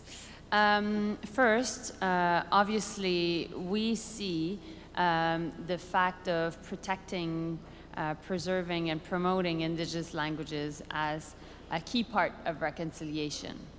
And also, we know that by working with the 3 national Indigenous organizations, we are actually responding to the TRC calls. As you know, our government already said that we would be committing to answering all the calls to actions of the TRC. Now, we all know that the government has enacted over the past 150 years policies, legislation, regulations that destroyed languages, Indigenous languages in the country. There are 90 Indigenous languages in Canada. The 2/3 of them are endangered. So not all of them are at the same level of fluency, and therefore not all of them must be dealt the same way. And so, but what we know as a government is that there is an emergency to act. And so what we did in Budget 2017 first was to put more money into supporting Indigenous languages. We committed over 3 years, $90 million. And also, we've heard that the ALI program is complicated, difficult to access, so we're softening also the criteria to have access to it. Meanwhile, while we were building capacity, what we're doing is we're working on this very important legislation along with the 3 NIOs, and we're co-developing this together. We know our time frame is tight. We want to introduce legislation in the fall in order to have legislation before the House rises in June for the elections. And therefore, you know, answering to many of the questions, this legislation is so important for communities across the country, for the preservation, long-term preservation of indigenous languages and cultures, that we need to have as much broad political support we can. And so my message is to you, how can you please get the word out in order to really have people across the country in indigenous communities really support this. We want it to make it as nonpartisan as possible. We've been engaging a lot also with Senator Sinclair on this in order to navigate this important legislation in a way that ultimately will be getting as broad support as possible. And you know, the steps in terms of aligning with provinces and territories, I've sent a letter to all my counterparts across the country in the spring, and also I'll be meeting them in a month in June, and one of the key elements of the agenda of the FPT meeting with all the Minister of Cultures of the country is actually about this indigenous languages legislation. We know that there are existing legislations at the provincial and territorial level, and also we need to have a flexible approach to ultimately make our legislation align with many other legislations or potential other legislations. So I'm reaching out proactively, and ultimately the content we will be creating for the engagement sessions this summer will also help while engaging with communities, but also with the provincial, my provincial and territorial counterparts. So I really hope I've answered all the questions that were put before me, and I hope I'll be able to speak to you in some of your languages in the near future. Thank you. So thank you so much. I know that there are certainly other people who wanted to have questions with your colleague and yourself. I do understand you have commitments to come, and that unfortunately was made clear. But merci infiniment de bien vouloir venir aujourd'hui avec nous. Merci.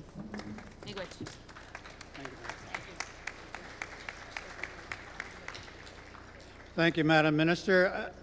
Just to reiterate what the co-chair, Russell Coy, has mentioned, we take no pleasure when time requires us, does not allow us to get everybody to the microphones. And so on behalf of the chairs, I just wanted to extend my apologies as well.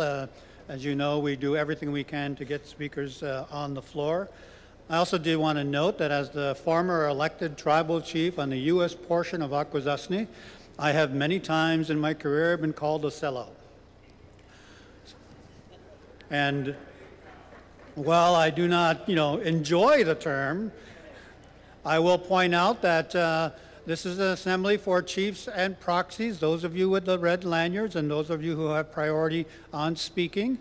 And I would note that in many of our communities, including the Mohawk communities from where our guest was from, there is a lot of work being done between our traditional systems and our elected systems, and this is the only way we will achieve the visions that we have for our people when we do it together, not when we seek to oppress each other. And so with that, that is the message I take from the words provided by the guests. With that, we turn to the adoption of the rules and the agenda, and we do apologize. As we noted, because of time, we had to make some special arrangements, and I want to thank Cookby Wayne Christian and Chief Ted Williams, who had agreed to, who had indicated they were willing to make the motion and the second. Microphone 1, Cookby Christian.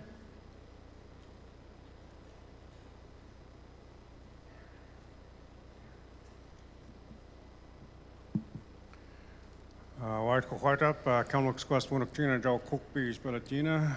a Chief Wayne Christian of Splatsin from the Secwepemc Nation. I would so move the adoption of the agenda as presented and point out that the rules of procedure with one amendment to Section 36 of the rules.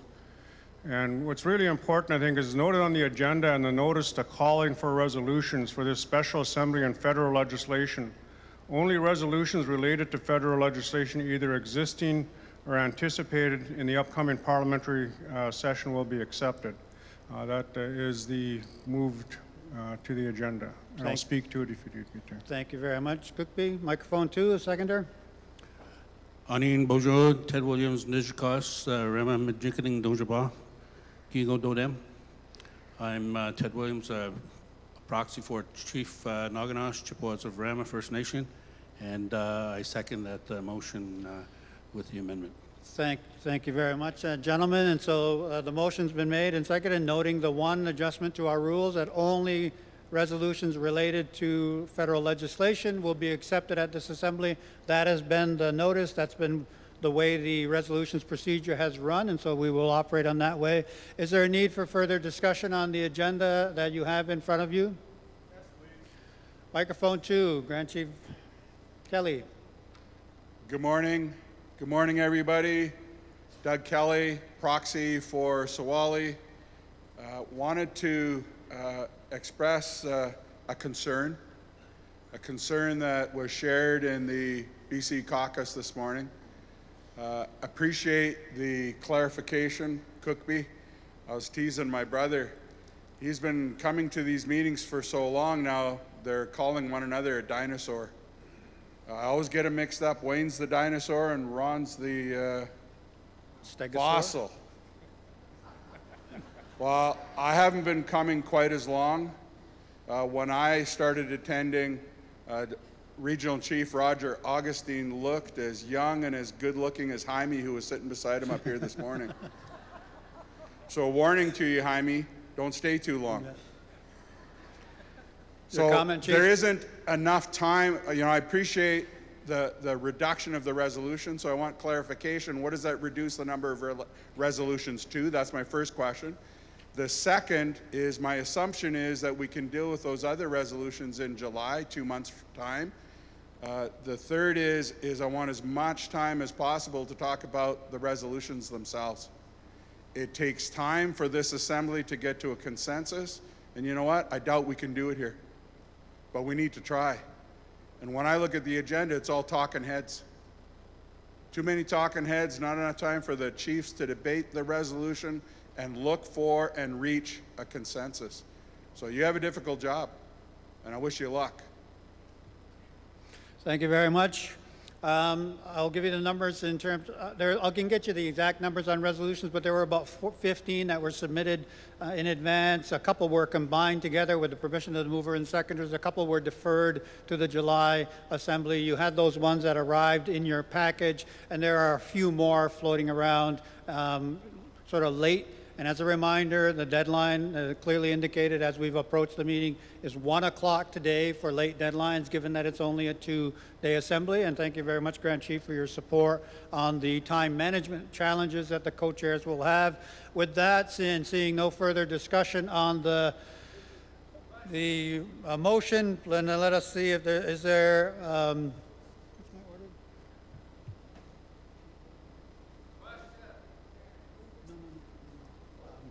Yes, I heard that. I was just double checking my order.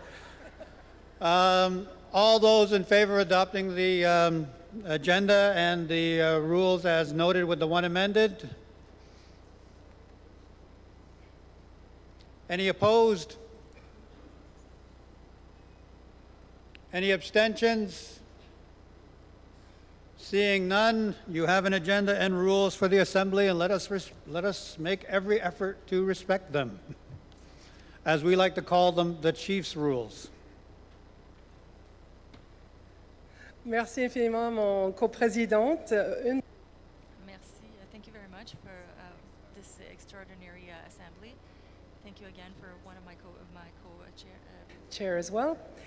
Just one little note that was raised, a question around time to address the resolutions. Certainly, indeed, if you look at your agenda in the afternoon, when we have the items listed, one for each of the concurrent sessions, those sessions are about those resolutions, those areas for further background, as well as making sure that you have a copy of the resolution in your hand for an in-depth discussion. And then again, when we come back here and we resume in plenary, the time is certainly going to be dedicated to what was some of the discussion in the very small amount of highlights of the discussion that happened in the concurrent sessions, and then really focusing on the meat and potatoes of the discussion around these resolutions and moving these resolutions so that you can have that important dialogue around them. So I just wanted to clarify that as well at this time. And speaking of resolutions and the need to ensure that we have the time to address them, at this time it's my pleasure to call upon Regional Chief TG, and we also call forward Roger Jones at this time to speak here to all of you in General Assembly, or the Special Assembly, on the First Nations Rights and Recognition Framework. Regional Chief TG. Sai. Beneza, Tsekuza, Skyza, chiefs, hereditary chiefs, residential school survivors, youth, elders, brothers and sisters. First of all, I want to acknowledge the Algonquin territory of the land that we're on today and say, Masi, thank you.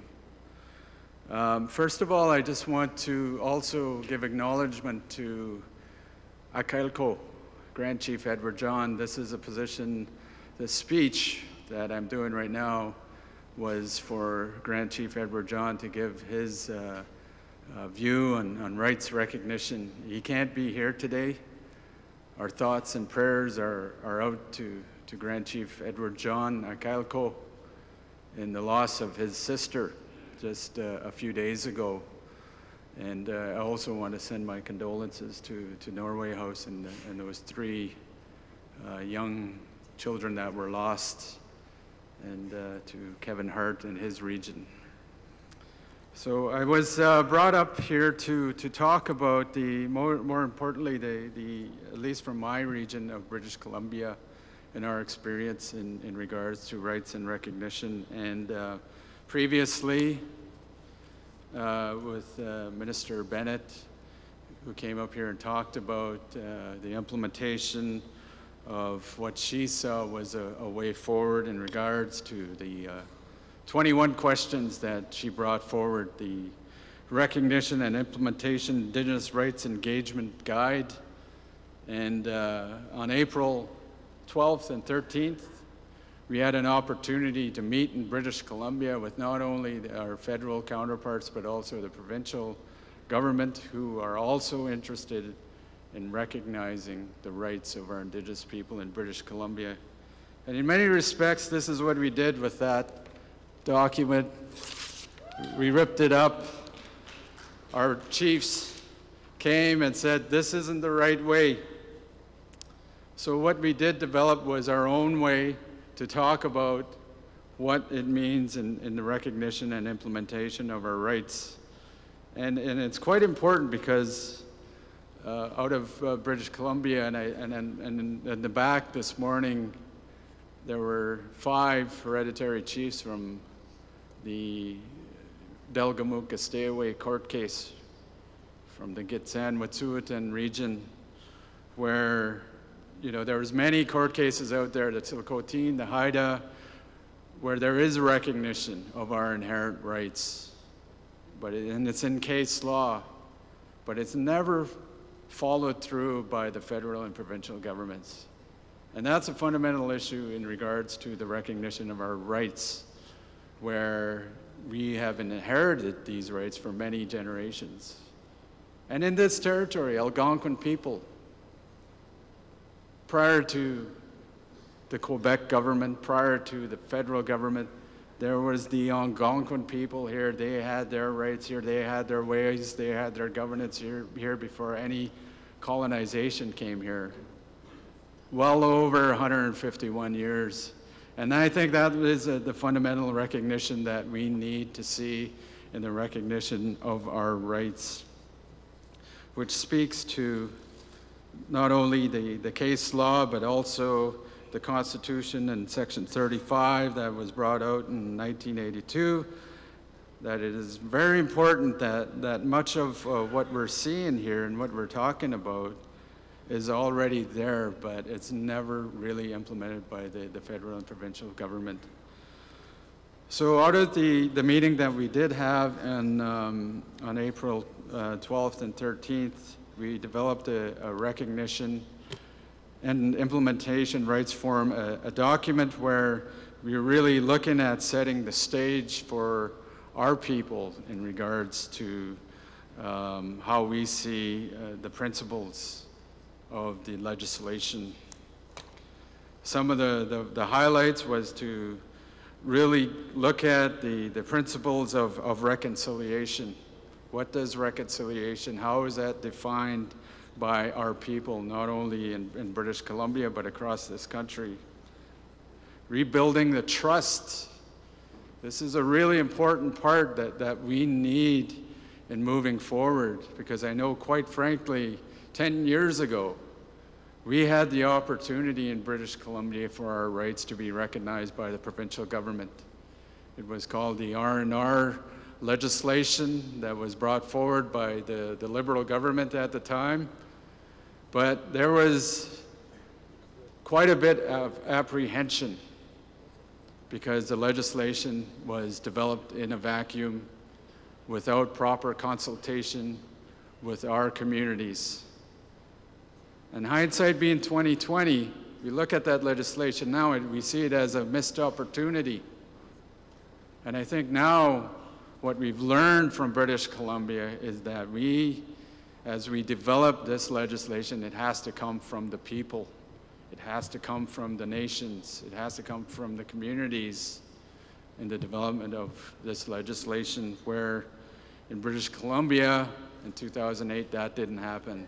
So right away, there was mistrust from many of our groups, including my group that I represented at the time, the Carrie-Sakani. I used to be the tribal chief of the Carrie-Sakani, and right off the get-go, there was protest or the rights and recognition legislation. So we've learned from that. And I think this is really quite important that for each region in British Columbia, Ontario, Saskatchewan, we develop the process in regards to how we're going to be engaged. Not by this, but how you determine to be engaged and how we're going to develop this legislation. The timing is short. We heard June, which is unrealistic. We heard the fall. That may be unrealistic as well. But we also have to consider that next year is an election, a federal election, and then quite possibly this may be really the time that we have from now until the end of 2019 to create this legislation before the next election. So the other issue was that when we were going through the process of looking at the recognition of our rights, was that the federal government weren't at the table. And now we have the opportunity in British Columbia, not only having the provincial counterparts, but the federal counterparts at the table to talk about the recognition of our rights. So I think there's fundamentals that we can place within the legislation, and what we heard from British Columbia is that we need to denounce the colonial doctrines of the doctrine of discovery as well as terra nullius. We need to reference the Supreme Court of Canada, the many decisions, as I stated early on, Delgamuukw, Stayaway, Tsilhqot'in, and perhaps the development of a new royal proclamation to really protect our rights as Indigenous people in this country. Beyond that, we have other recommendations in regards to involvement of the province as well as other First Nations in our relations with other First Nations. So I think moving forward, there is a resolution, the first resolution implementing Canada's recognition, implementation of Indigenous rights framework, and clarifying the role of the Assembly of First Nations. It's in your kits. BC, we do have some perhaps friendly amendments.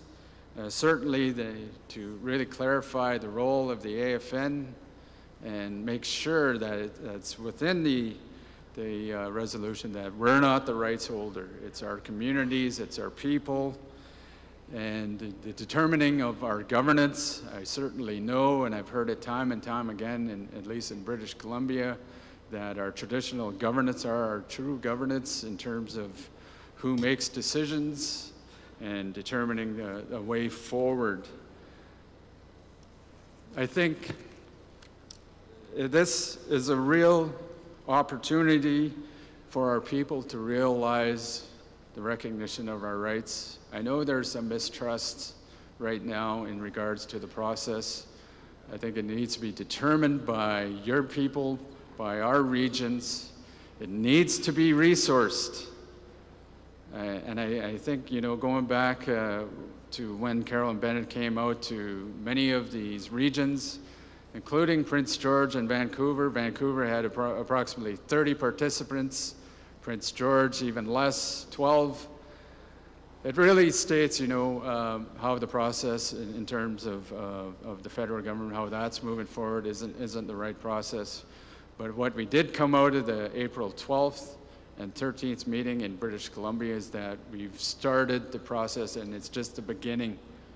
And today, the resolution that's being brought forward is to recognize our role and as the AFN, but also to realize that perhaps within that resolution there should be a clause in there or an amendment to making sure that each region is properly resourced.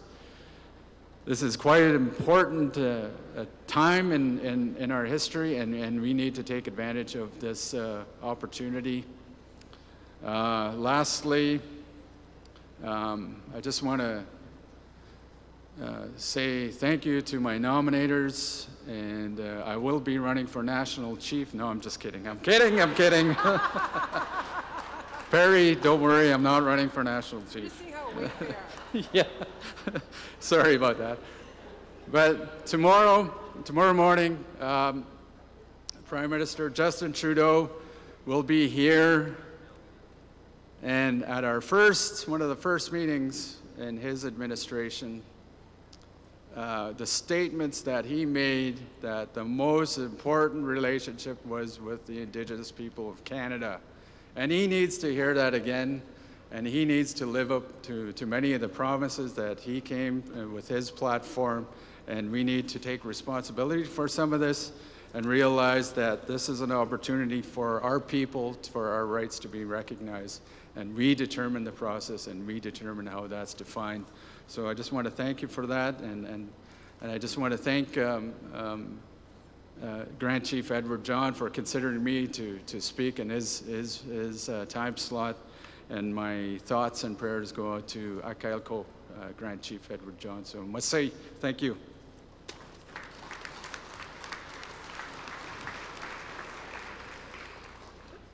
Thank you very much to Regional Chief Chiji. He got your attention and also helped quieten down the chatter because everybody was like, what? What did he say? So thank you, and I will kindly remind you, we do know that this is a time when there's a lot of things on the go. There's colleagues and fellow leaders you want to check in with. If you need to do that, we kindly ask that you excuse yourself to another space for those conversations, as it was until that almost fake news announcement happened that it was getting quite noisy in here, so we appreciate your help with that. Also, I'd like to just indicate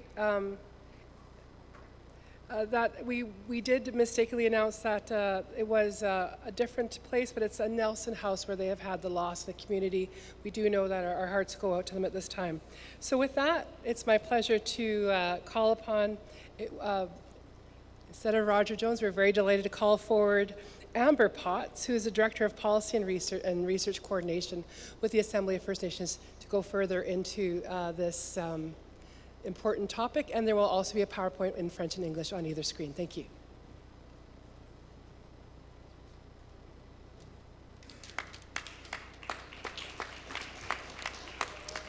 Good morning.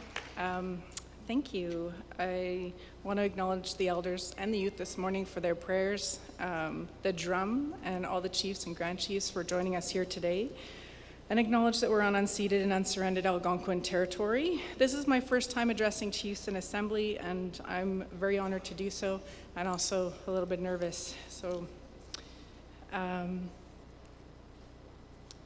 English. The objective of this morning's plenary is to clarify the role of the AFN in the development of the rights framework implementation. Share an example, which Regional Chief TG did, of the experience with the framework engagement, and begin dialogue amongst our nations on the framework and how to move forward. So on February 14th, as you all know, the Prime Minister announced the launch of an engagement process to develop the rights recognition and implementation framework. The engagement process will inform what Minister Philpott and Minister Bennett have described as foundational work of rebuilding and re-aggregating Indigenous communities and recognition of inherent and Aboriginal rights. The engagement process is intended to support and result in a new federal law on rights recognition, policy reform, so the replacement of the comprehensive claims policy and the inherent right policy, and new legislation on the two new federal departments, Crown Indigenous Relations and Indigenous Services Canada. As you've heard, engagement is to continue throughout the spring with the firm intention, as the Prime Minister stated, to have the framework introduced this year and implemented before the next election. Following the announcement, the next day, the AFN expressed cautious optimism. We were not included in the development of the strategy, the announcement, or in dialogue following the announcement. According to senior government officials, the AFN, as an organization that is a representative of rights holders and not a rights holder, will not be invited to participate in or support substantive engagement on this subject. Engagement is by invitation only. According to the federal website, who engagement includes is First Nations, Inuit and Métis governments, local First Nations, provincial and territorial governments, representatives from industries, employers, municipalities, academia, the legal community, civil servants, and the general public. Written submissions can be provided to a generic email address. The AFN has not been invited to engage on the rights framework. At the March 21st meeting in 2018, ministerial level meeting under the AFN Canada MOU on joint priorities, concerns were raised regarding the engagement process, especially the quality of the supporting documents and the very short timelines. These concerns have been raised in meetings with Minister Bennett and in written correspondence by the National Chief. The AFN continues to advocate for the release of legal opinions that preceded this announcement, better quality engagement materials, and broad transparency and reporting on the engagement process.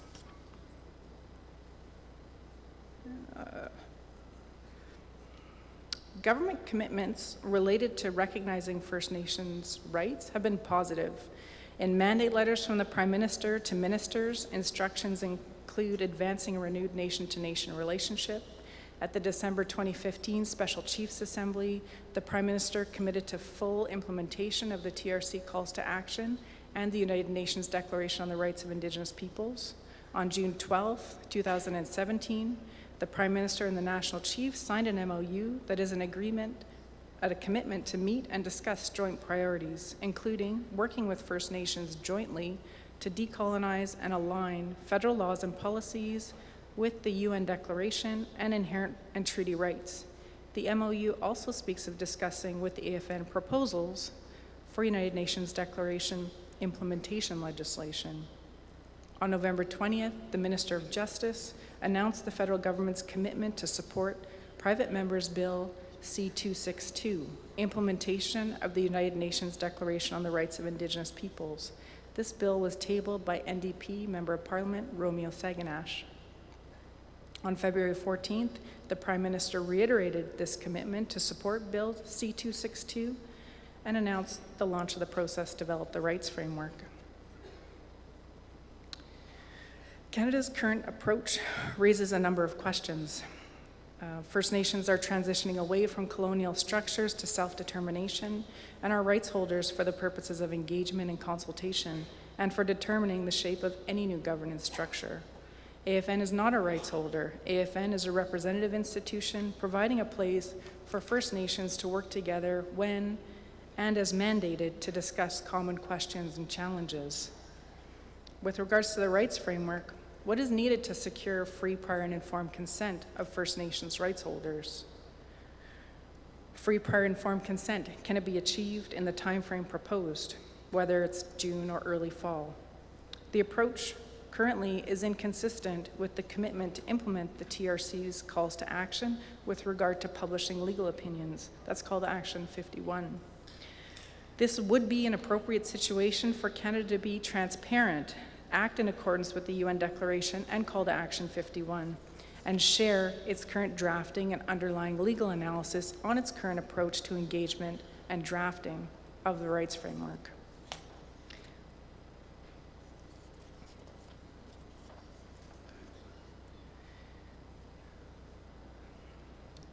After the February 14th announcement, Crown Indigenous Relations and Northern Affairs Minister Carolyn Bennett and officials hit the road to engage with First Nations organizations and individuals by invitation across the country. High-level summaries of these discussions are now posted online.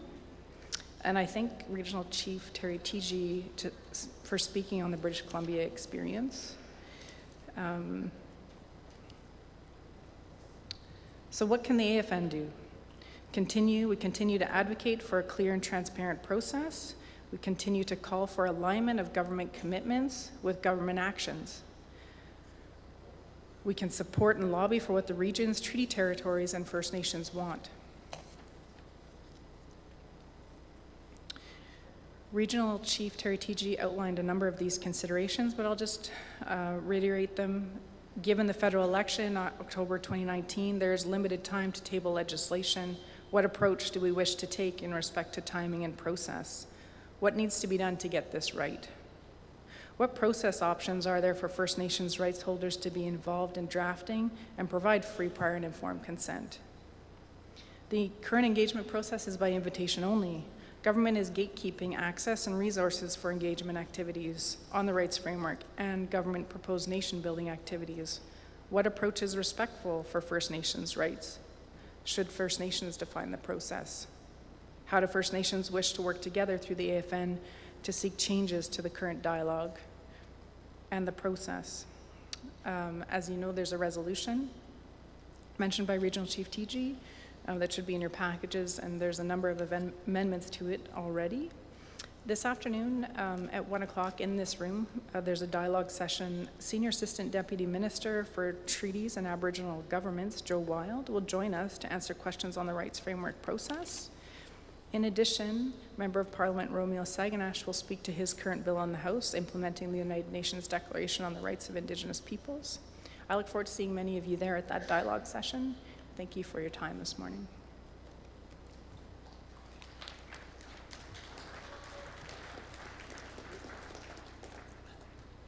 Thank you very much, Regional Chief. Thank you very much, Amber. I wanted to note that this is the first time Amber's spoken at the Assembly, and she had to do it from the podium, so thank you very much, Amber. You did an excellent job. We open the floor. I do want to note, and I want to remind the chiefs and the delegates and all of our guests that the rule is, in order to speak, if you are not a chief and proxy, you require the permission of a chief and proxy, those with red lanyards. And the chief and proxy who gives that permission surrenders their time for that specific issue. So just as a reminder to the delegation, that is how we would have handled this morning's situation had we been able to. Microphone 2. Chu Kleko, Hakwea, Hakum, Aicham, Tsaksi, Tapatsi.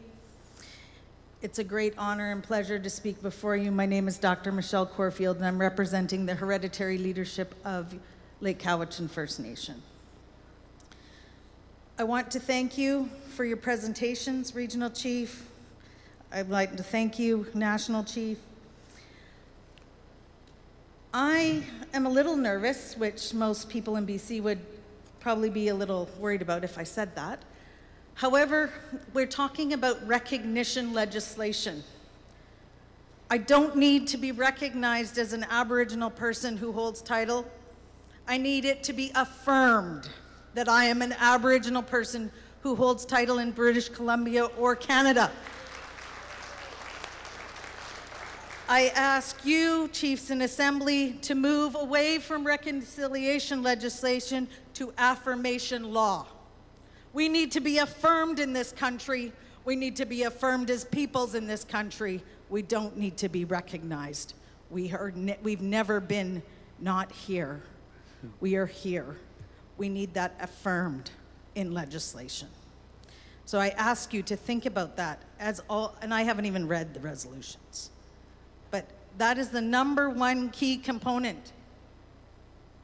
We need to be affirmed, and I'm going to keep repeating it. So I know it's like 2 minutes, right? 2 more minutes. Okay. So I'm going to read to you some of the thoughts that we have on Vancouver Island. The affirmation law will be paramount and not fettered by other previous or subsequent statute or regulation. With the exception of current modern treaty and self-government agreements, Canada cannot be allowed to legislate for rights affirmation with one hand and deny our rights with the other. Affirmation law should be retroactive. Past infringement and unlawful actions must be redressed. The affirmation law shall eliminate existing comprehensive claim and self-government policies and replace them with the new policies and new Indigenous-led institutions on Indigenous nation and government building, Indigenous legal orders development, treaty affirmation and implementation, Indigenous Crown fiscal relations, Indigenous resource taxing authority, Indigenous revenue sharing, including opportunities to securitize the revenue for substantial ownership of resource projects and other institutions as may further set out of Crown engagement. The development of the affirmation law should be supported by immediate measures, including the change to conduct of government-to-government negotiations. All legal proceedings where it is arguable that the Crown is denying rights should be immediately stayed or otherwise discontinued, and Canada must analyze how it will comply with the affirmation law, loan forgiveness and loan repayment of negotiation funding. Implementation of the affirmation law requires capacity investments for furthering of Indigenous legal orders development, nation building, self-governance, enabling, and community capacity building. Indigenous peoples Technical Advisory Working Group must be struck with regional representation to advise on the drafting, ratifying, and implementing of affirmation law, including any subsequent regulations or legislations. All provinces and territories should immediately commence affirmation law initiatives. Divisions of power cannot prejudice rights affirmation. Thank you, Chu Kliko. Thank you very much. Microphone 1. Chief Elaine Johnson, Serpent River First Nation in Ontario. I was invited as a woman chief to meet yesterday, and what concerns me is that the government says that they're doing this legislation and they want to engage, but you know what? They did not start the process properly, because they did not engage us to say, how are we going to do this? Or what are we going to do? And then the other question for me is that because I'm part of the Robinson-Huron Treaty, which is a pre-Confederation treaty, I agree with the previous speaker. They have not recognized our rights. They have not recognized our treaty. And so how can they say that they're going to develop legislation when they haven't even done that? And when I heard Minister Bennett say, she said treaties and self-government. Treaties is not self-government. And so I guess that's a concern that I have, is that I'm hearing from the people, and you heard it earlier from the speakers that got up out of point of order, because they're recognizing that government is doing legislation for us and not with us. And so I guess that's a concern, and there's been no identified process to say, how are we going to do this? I agree that we need to revamp the Indian Act. There's no question. But if we're going to do it this way, it's going to fail, because we are not involving our frontline workers and our people in the communities, because it affects each and every one of us in this room and all of our community members. So I just wanted to say that. Miigwech. Thank you very much, Chief. Microphone 2, and then microphone 2. Ait sgwel, eat sep, weliot, tanat sna, lachal, watsot, height, sepkasiam, Good day. My name is Shauna Manson. I'm here on behalf of our hereditary chief, Pahalaktin of the Laixon First Nation. Just wanted to say a few words about the topic matter that we're discussing on the rights recognition legislative framework, and encourage the Assembly folks to engage in the discussion, because for us in British Columbia, we had a 2-day session, we had breakout groups, we had a lot of dialogue, we've been meeting here, having further discussion, and it's very important that we come to some clear consensus in and amongst ourselves as the chiefs in Assembly. The more that we can do now, the faster we can get this stuff done. I think it's important for us in British Columbia in particular to acknowledge that we will be heading into a federal election soon, which will grind this all to a halt if we're not able to get ahead of it and deliver it in a way that makes sense for us.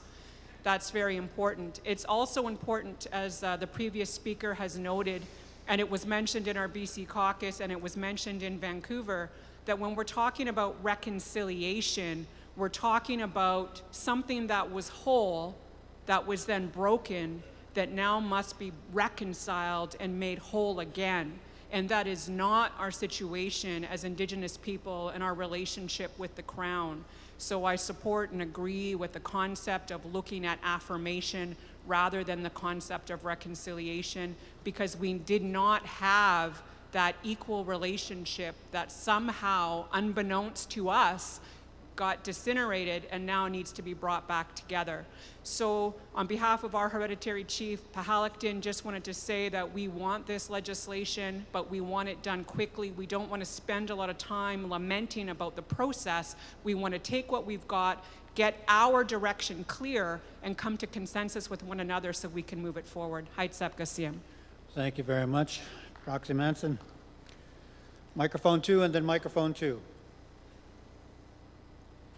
Thanks for starting with the clock. I noticed it was just before I got up.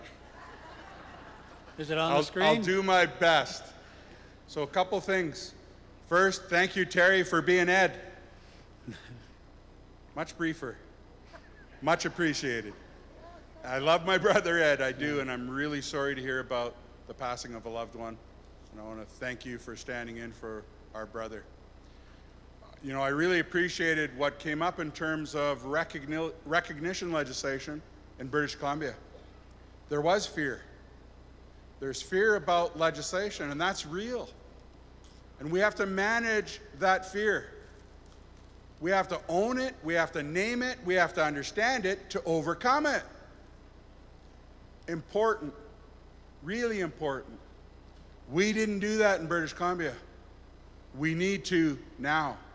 We have a federal government going into an election in about 18 months or maybe less.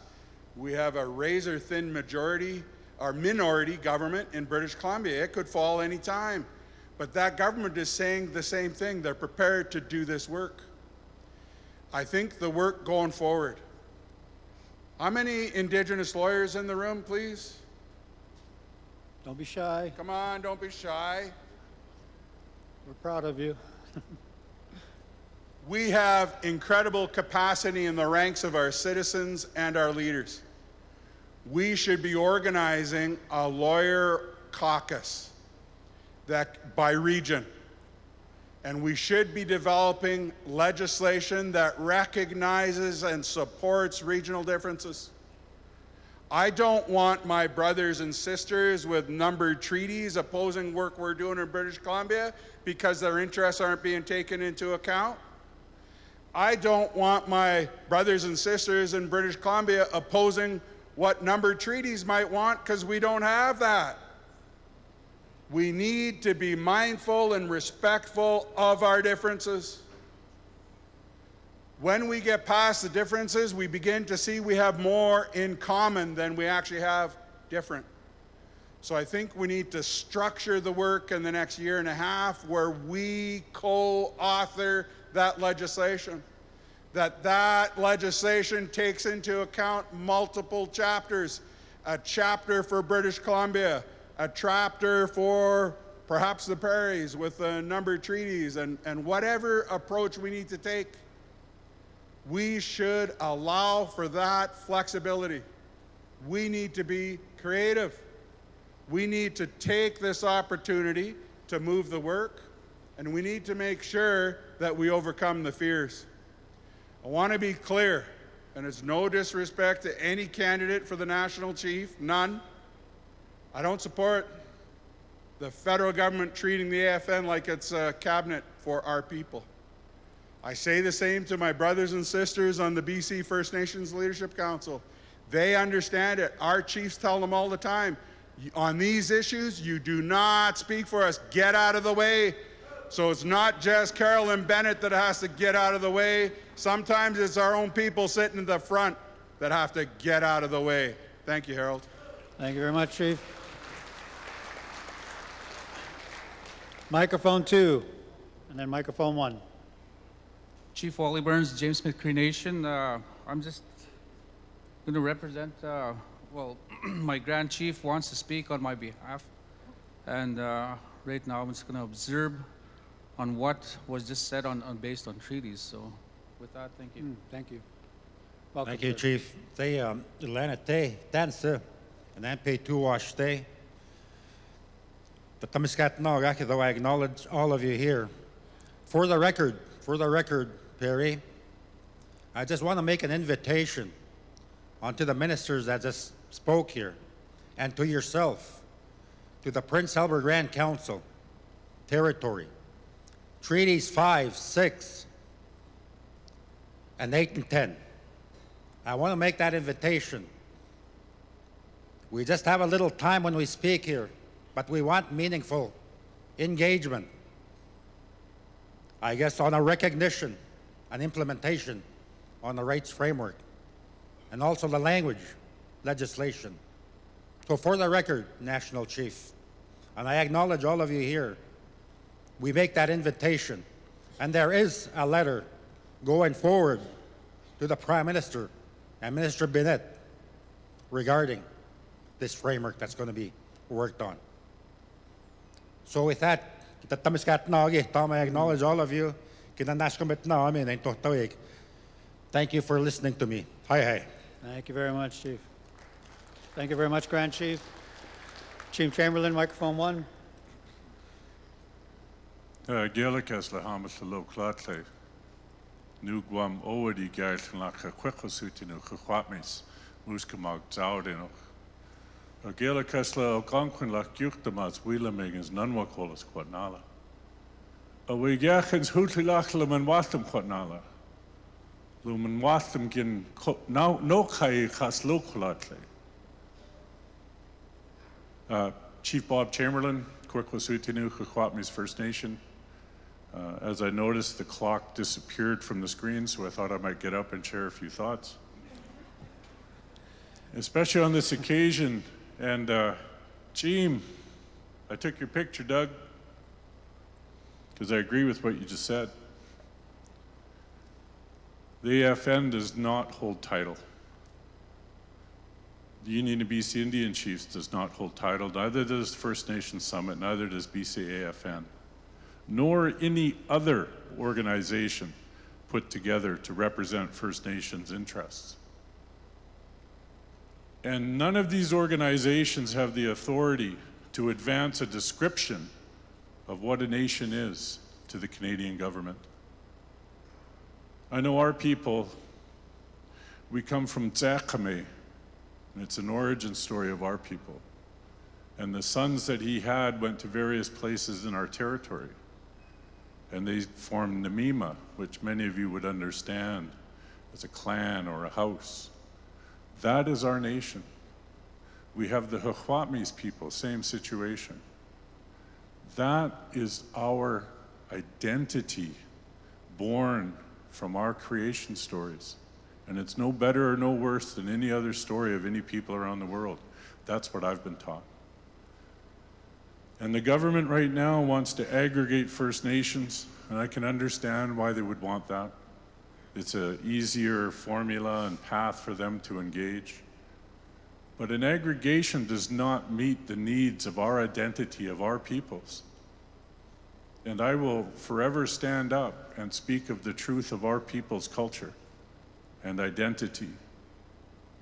And I will not accept any other body attempting to describe the difference between a community, a band, and a nation. It's none of my business to articulate to anybody else how they should organize. And I just need to make that statement because I know that this is occurring. And I point it out, and I will continue to point it out. We face a challenge with concerns of how this opportunity has arrived, but we all agree it is indeed an opportunity. We all realize now what the UN DRIP could mean for Canada, what it could mean for First Nation people across this country. And we may disagree on what the path forward may look like, but I would want us to focus on the reality of the opportunity that has never been known in this country of Canada. And the reality of a federal election, the reality of a federal election is what bothers me, because that reality pushes us into a hurry-up situation on such a fundamentally important topic for every First Nation in Canada and for this country itself to redefine and give new shape to the evolving federalism that is this country. And the fact that this country now has had a long history of a great deal of comfort running over top of Aboriginal rights because that's their government and their court's description for them to understand our peoples. And that the UN Declaration on the Rights of Indigenous People being a minimum set of standards for human rights, that's the opportunity I would like to see captured in legislation, is to elevate in the Canadian mindset and the Canadian government that we don't enjoy Aboriginal rights because the government and the Supreme Court of Canada have given us these things.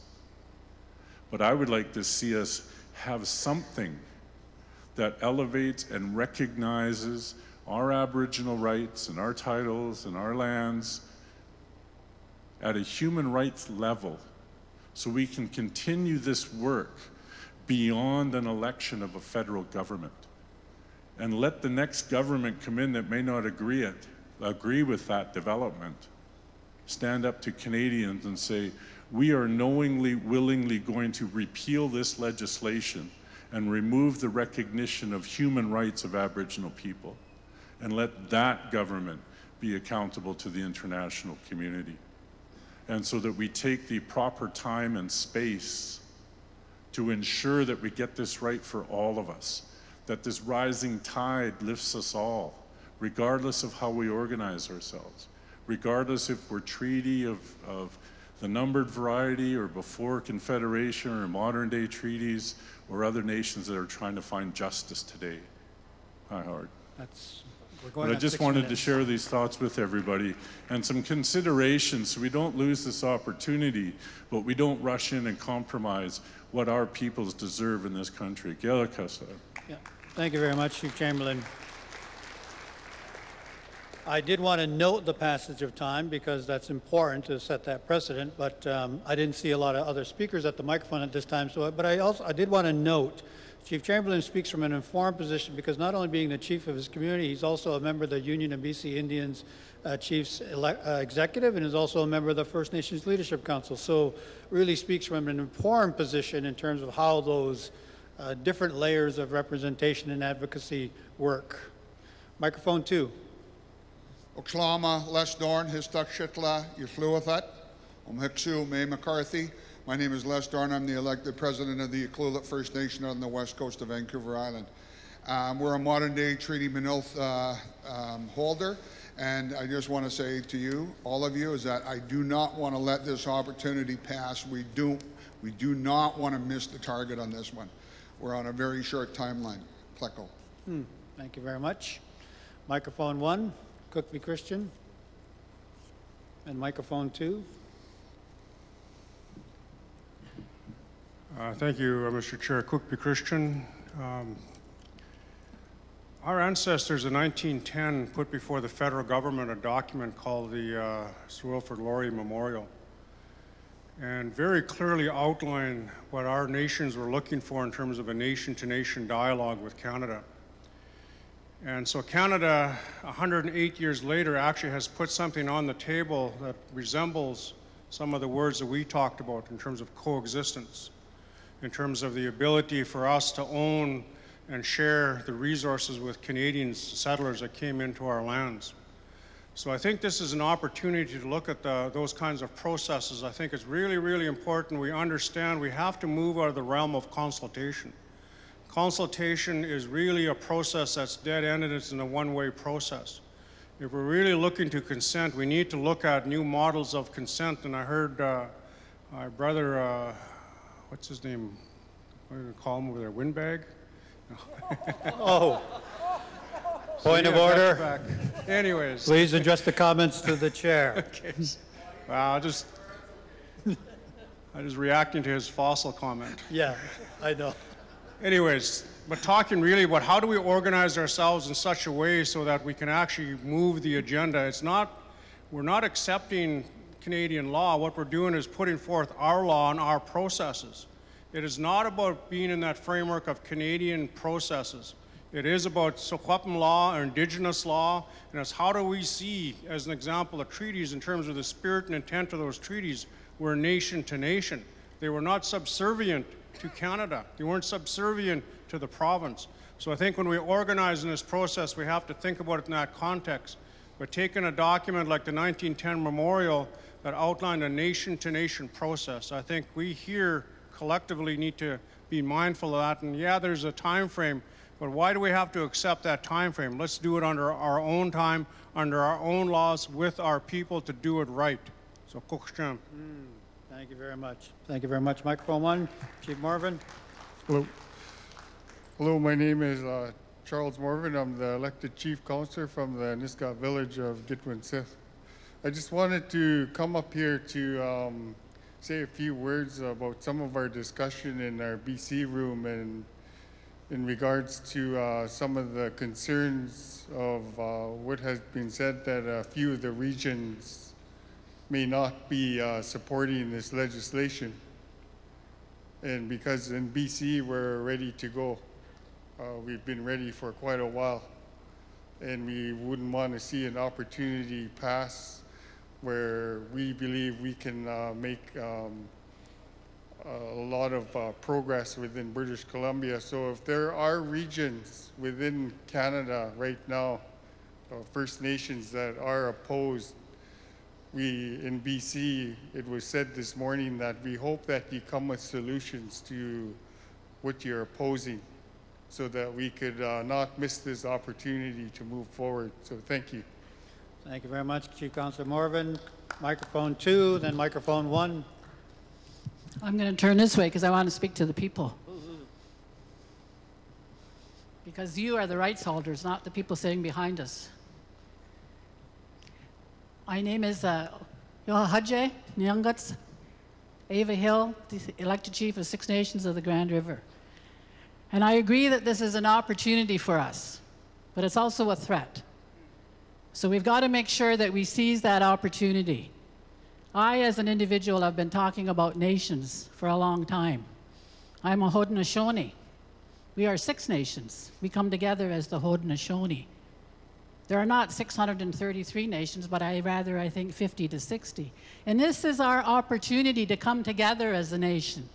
But it's up to us to decide that, how we want to do that, and what will compose our nations, and how we want to assert our rights, because we cannot leave our rights behind. We have to assert our rights, and this is our opportunity to do that. We have to make a statement of declaration. Someone talked about an affirmation of law, but let's also make a statement of declaration. And let's seize this opportunity. It's time for us to do the work in our community, and let's take the opportunity and tell the government. Tell them this is what we are going to do. This is who we are. This is how we are going to operate as a nation. It is going to include our laws and our ceremonies. And it is going to emphasize our culture and our history. This is our time. Let's do it. We are sick and tired of them imposing things on us. We don't need to ask them. We need to tell them this is what we are going to do. And if they don't, then we reject any legislation that they are going to prepare. Now, an important part of that is they have the fiduciary responsibility to provide funding to our communities because they stole our land. And they are reaping the benefits off of our resources.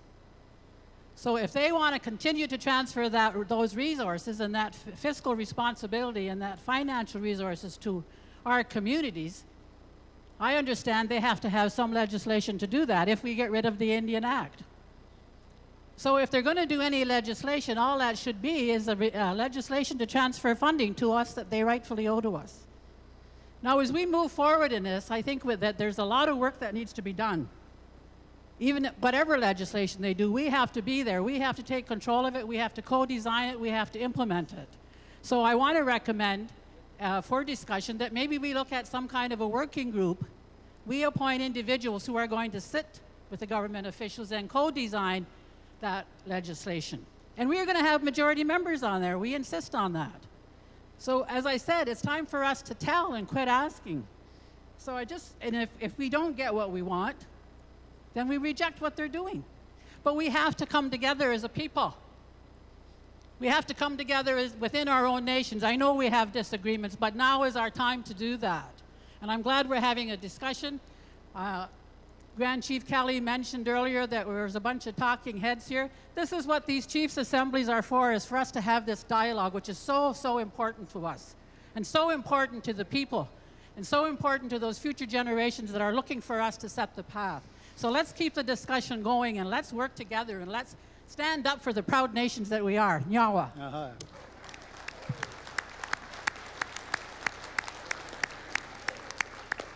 Thank you, Chief Hill. Chief Phillips and Chief Brissette at microphone 1. Thank you, Harold. Good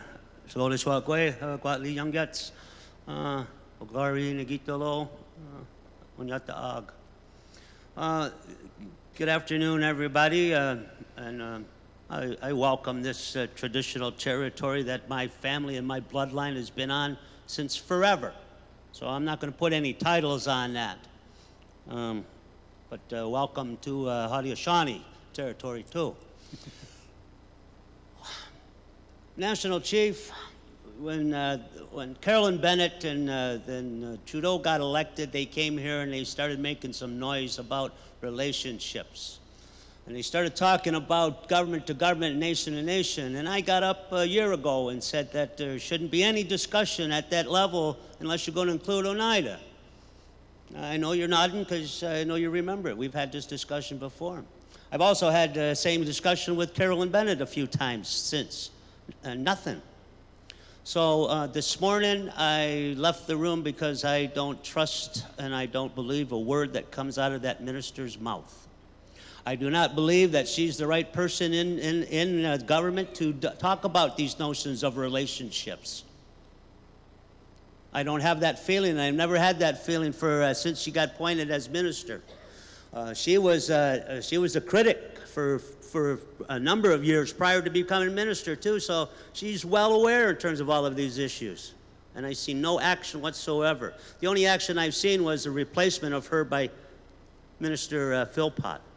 And I recognize and I acknowledge that. So I'm like Ava, Chief Hill. I'm a bit confused in terms of that's the dialogue process from the Canadian government. We've said this, they should be talking to communities, nations, governments, and yet they don't. Minister Jolie commended the work with the Assembly of First Nations and their staff about moving on this. I'm finding out from other people in the background that they're talking about our issues at community level at AFN, and we're not involved in this kind of stuff. So there's a trend, National Chief, that the government is putting our people through, and we should be at these tables. So anyways, I just wanted to take this time to remind you that I don't believe this is an opportunity for us. I believe this is just another scam by the federal government to just move forward on whatever they're going to do.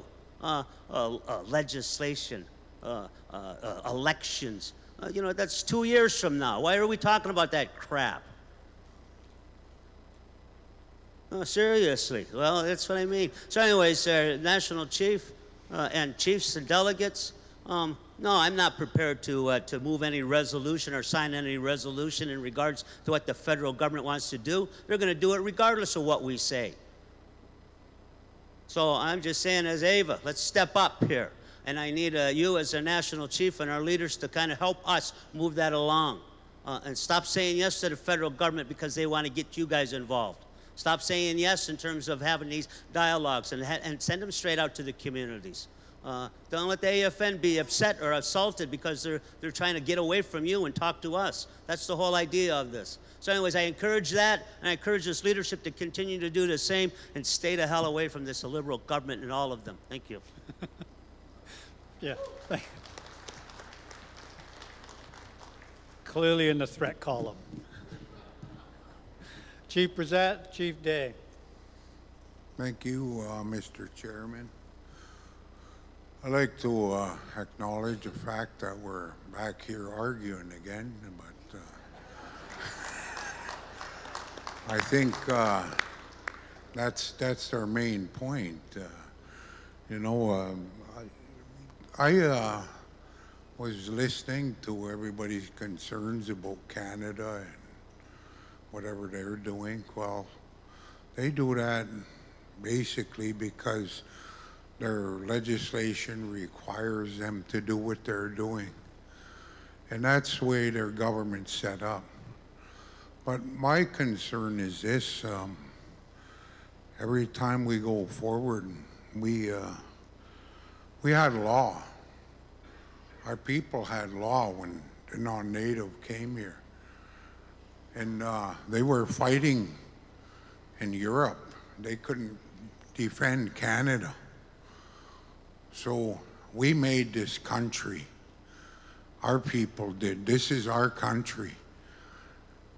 They come along with their immigrant friends and they decide to create a country.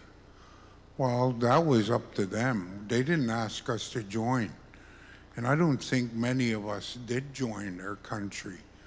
We have treaties, and the government puts money through those treaties to the AFN. I understand the structure. And there has to be some type of working arrangement, but I don't think it needs to be a dictatorship. I don't think the government of Canada has the authority or the right to dictate to us. Our people are in the process of creating laws, creating courts, creating constitutions, and our nations are reconfiguring. And when that happens, they must deal with us as nations. They can't deal with us as individual band members like they have been. And I don't know where the term band come from. I guess we were all playing some musical instruments when they come along. So they figured we were all musicians and put us in this big band. Because I really have difficulty with government terminology about describing us. We are the first people of this land. And so they come and they make names for us. They make laws for their citizens so they can give us money. But if we're going to do anything with the government, I think it's time we tell them this is our country. We're not going to keep saying this is your country. This is our country. And if we make laws, I expect the AFN executive to be supportive of the communities and the processes that are driven at the local level. Because I think that's the structure, what the AFN is intended to be, is to pull our voices together. And you know, the one thing that we have to begin to do, I notice why I said we come to argue every year, is we should be coordinating what is important to us and bringing those issues in a priority basis one at a time, not trying to have a shotgun and get them all with one blast. It's not going to happen. You know, and I think we've got to start structuring what our communities want. Because a community voice is not the Canadian political voice, it's the voice of our people. And that's the one that I'm trying to bring back. And that's the reason I've been coming here all these years. Because I believe that's what this organization is going to be at some point. This is going to be a structure that takes forward the voices of the communities and the nations through their treaties. But I tell you what, we didn't have a treaty. And we were pre-Confederation treaties. Our treaties were with Great Britain, not with Canada. So we have international agreements that we have, and they have to respect those. And I call again this organization to start pushing those kind of issues, because UNDRIP got heard. Now it's time to raise the issues. They're unmet treaty requirements Canada committed to. They committed. We didn't ask. They come and they offered, and they do every year. It's not enough. And that's what we need to tell the UN. We're being underfunded in our own land. Miigwech. Thank you very much, Chief. I see 3 chiefs and proxies here at microphone 1. These will be the last speakers before we transition to Deputy Speaker Katchaway to get us organized for the afternoon. I may get to you, Grand Chief, but we'll see where we're on the time. Microphone 2. Cookstrom. Waika Kwaitat, Ryan Day, and Squax Cookby, Slipdaus, the Sequepim. My name is Ryan Day. I'm the chief, elected chief of Bonaparte Indian Band of the Sequepim Nation. Thank you for allowing me to speak here today. Just trying to gather my thoughts. I'm going to turn this way as well. I really like that idea. One thing I've heard elders say many times is that the real depth of our laws and concepts can only be, the true depth can only be realized in our own languages. And so as soon as we translate that into English, some is lost. And I'm a believer that when you translate English into legalese, that something else is lost as well. So really, when we do this legislation, it's kind of getting two degrees of separation from our own laws. And I mean, that's where we're at, and that's what we're working with. And I also don't want to mean to be disrespectful at all, but back years ago when we only spoke our languages and we only met in our languages, I do believe that we had a much closer connection to our lands, and we could speak with a lot more power and strength. And you know, we're here today, we're at where we're at, and we speak with as much strength as we can. And you know, we're dealing with things the best we can. I truly believe that we're doing the best we can with what we have. But I also truly believe that with this languages legislation and with our young people who are learning our languages and going back to their land, I believe that we're going to get back to that place of standing with the amount of power that our ancestors did when they met and spoke in our languages, and they'll have that deep understanding and be articulating and talking about our laws together in the language with that strength that we don't necessarily have right now because we're speaking in English and we're not necessarily spending as much time on the land. And so with this legislation, I hope that we just keep in mind that we don't tie the hands of our future generations who may be stronger and have that better understanding that our ancestors did. As long as we don't tie their hands, that we enable that to happen in the future, let's do the best that we can right now. We need them to be able to teach the young people who are non-native, and you know, realize those prophecies and really come together and solve the problems of our world. So I just wanted to say that, you know, as a fairly young leader, and you know, with a 5-month-old first son, that you know, these things are on my mind, and I fully believe, you know, he's going to grow up with his language. He's going to know his land better than I did. And I know that that power is going to come forward, and they're going to have the answers when they come and they speak. Coachjam. Chief Sanderson. Thank you. Nista upseisten naats komt nou kakio.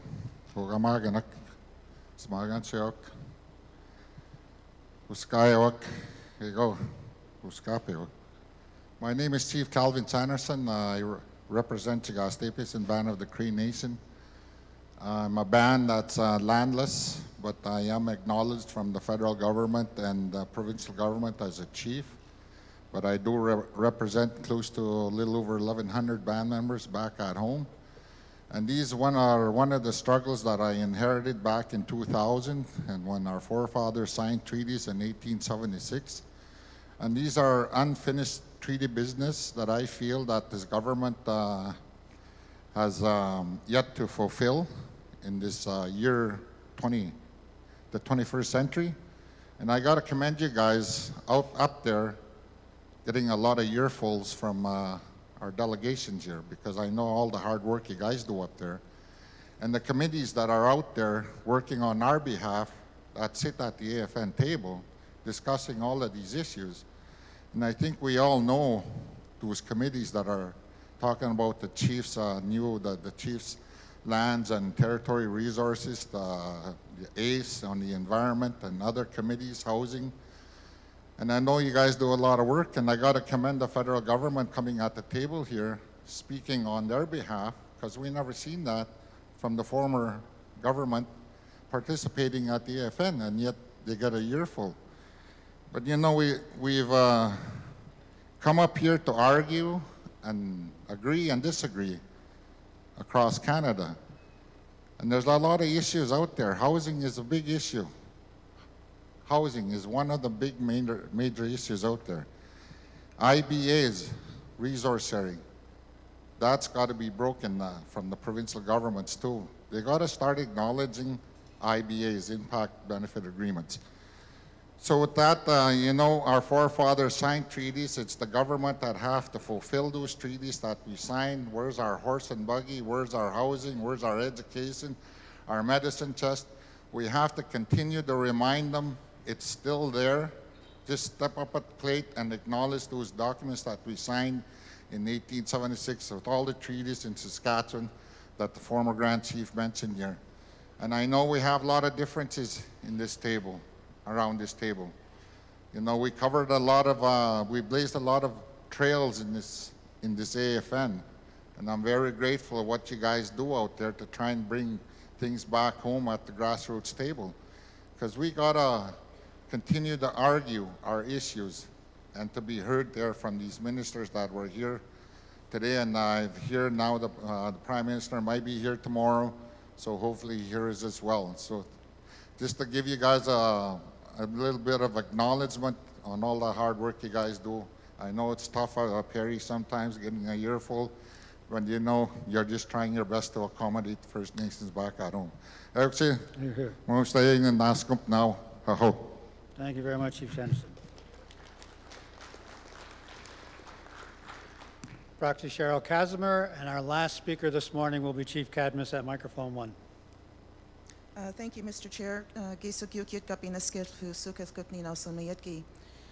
Good afternoon, everyone. Cheryl Casimir, I am here as a proxy for my chief from my community of Atcom in BC. I'm also a citizen of the Tanaka Nation in British Columbia. I just wanted to add a few comments to this discussion, and I think it's an important discussion that needs to be had. I also recognize that there's a resolution that will be coming to the floor later on this very issue, and I also wanted to address that. I just wanted to say that what we're facing today here with this proposed legislation is not new. It shouldn't come as a surprise, and it shouldn't be something that we're afraid of. We've been hearing about this from Minister Jody Wilson-Raybould for the last few years, how she'd been sharing with us about needing to do some work amongst ourselves and answer some questions amongst ourselves in order to prepare for how government was going to have a relationship with us. She talked about reconstituting ourselves as nations. She talked about work that needed to be done in terms of governance building. Further than that, even, for decades and even centuries, I think that we need to remember that our ancestors sacrificed and fought for this very moment, this very opportunity that we have here today. I believe that we are at an important time in our collective history. And yes, we do have these tight time frames, but I think that we can do it.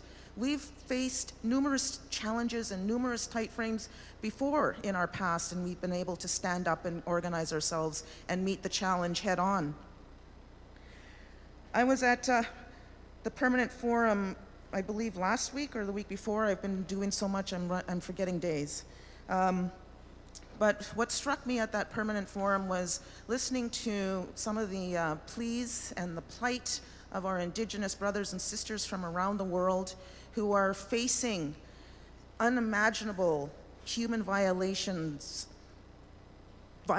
against them. And what they're trying to do is what we are doing here, and is asking for recognition of who they are as Indigenous peoples of that land, and also recognition of their rights and their title to that land.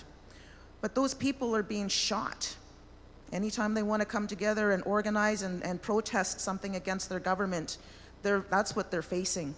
Here in this country, we have an opportunity.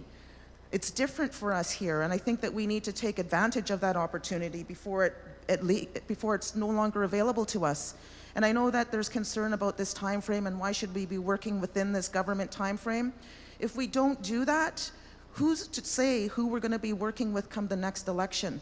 I certainly do not want to go back to a situation or a place and time where we were not even being recognized as Indigenous peoples, never mind our inherent right being recognized, particularly by a conservative government. So I think that we need to definitely take advantage of this opportunity. We need to exercise political discipline. The resolution that's coming to the floor, I've heard people say that they're not going to support it, but I just want to say that it's a resolution that just clarifies organizational roles. It says the AFN and other organizations such as the one I'm a part of, the First Nations Summit and the BC First Nations Leadership Council, are not the title and rights holders, and we don't speak on your behalf. So that's just what the resolution says. It's about organization. The meat of the proposed legislation is up to us. It's up to each and every one of you in this room. You're the ones that are going to need to do this work, but the time is tight. And so all I want to say in closing is that I don't want to be the one who's going to be known by my future generations that I was part of missing an opportunity that would change the circumstances of their lives. I want to be known that I had a very small part to play in actually making change in the circumstances of our future generations' lives. Thank you. Thank you very much. Final speaker, Chief Cadmus. Good morning, Chief Cadmus, Delorme, Cowes First Nation, Treaty 4 territory. I want to say good morning to the Assembly, good morning to my colleague chiefs and everyone else, and thank you for lifting prayers this morning. Just because I'm standing between us and lunch, I'll be right to the point. I just want to affirm that when we are talking legislation with our affirming our rights, that we don't reiterate what happened when we signed treaties in regards to Treaty 4. I'll give an example. The Treaty Commissioner, Alexander Morris, came there and he explained that he's there on behalf of the Queen, on behalf of the King and the Queen, the nation. Today we're talking about this again. The ministers are at the table, but what role does the Governor General play in all of this? If we want to make sure that our foundation is structured moving forward, we must affirm that the Governor General or someone from the Queen's office themselves in England plays a role as we move forward. The minister plays a key role, but the Governor General must be there as well. So I just want to make sure that that's in the room, in conversation. Lastly, let's make sure these governments, they're trying to work with us as First Nations people, but let's not divide and conquer ourselves. Let's stay collective because that's how strong we are on our original lands. Thank you very much. Thank you very much, Chiefs. As noted earlier, we will return to this conversation at the end of our day. We'll look to Deputy Speaker Katchaway to organize us for the afternoon. Oh, Miigwech, Harold. So like the chief said, we are at lunch, but we have dialogue sessions that are going to be happening after lunch. They are on your lanyard. First Nations language legislation is going to be one of them. Rights legislation, what we've been talking about all morning, is going to be one of them. Modern treaties is going to be a dialogue session that's going to be happening. The amendment to the Indian Act, Bill S3, is going to be one of them. First Nations Financial Transparency Act is going to be another dialogue session that's going to be happening. And those start at 1 o'clock sharp, or as my friends from Saskatchewan say, SARP, 1 o'clock SARP. We're going to be starting. So those dialogue sessions, again, 1 o'clock sharp. SARP. And yeah, they're going till 2:30. And then we're back here at 2:45. And we're going to hear from the other federal party leaders that include Jagmeet Singh, Andrew Scheer, and Elizabeth May are all confirmed to be here this afternoon. So the dialogue sessions are happening now. 1 o'clock they start. You're on lunch. You're excused. See everybody back here at 2:45. SARP. With your nice pants.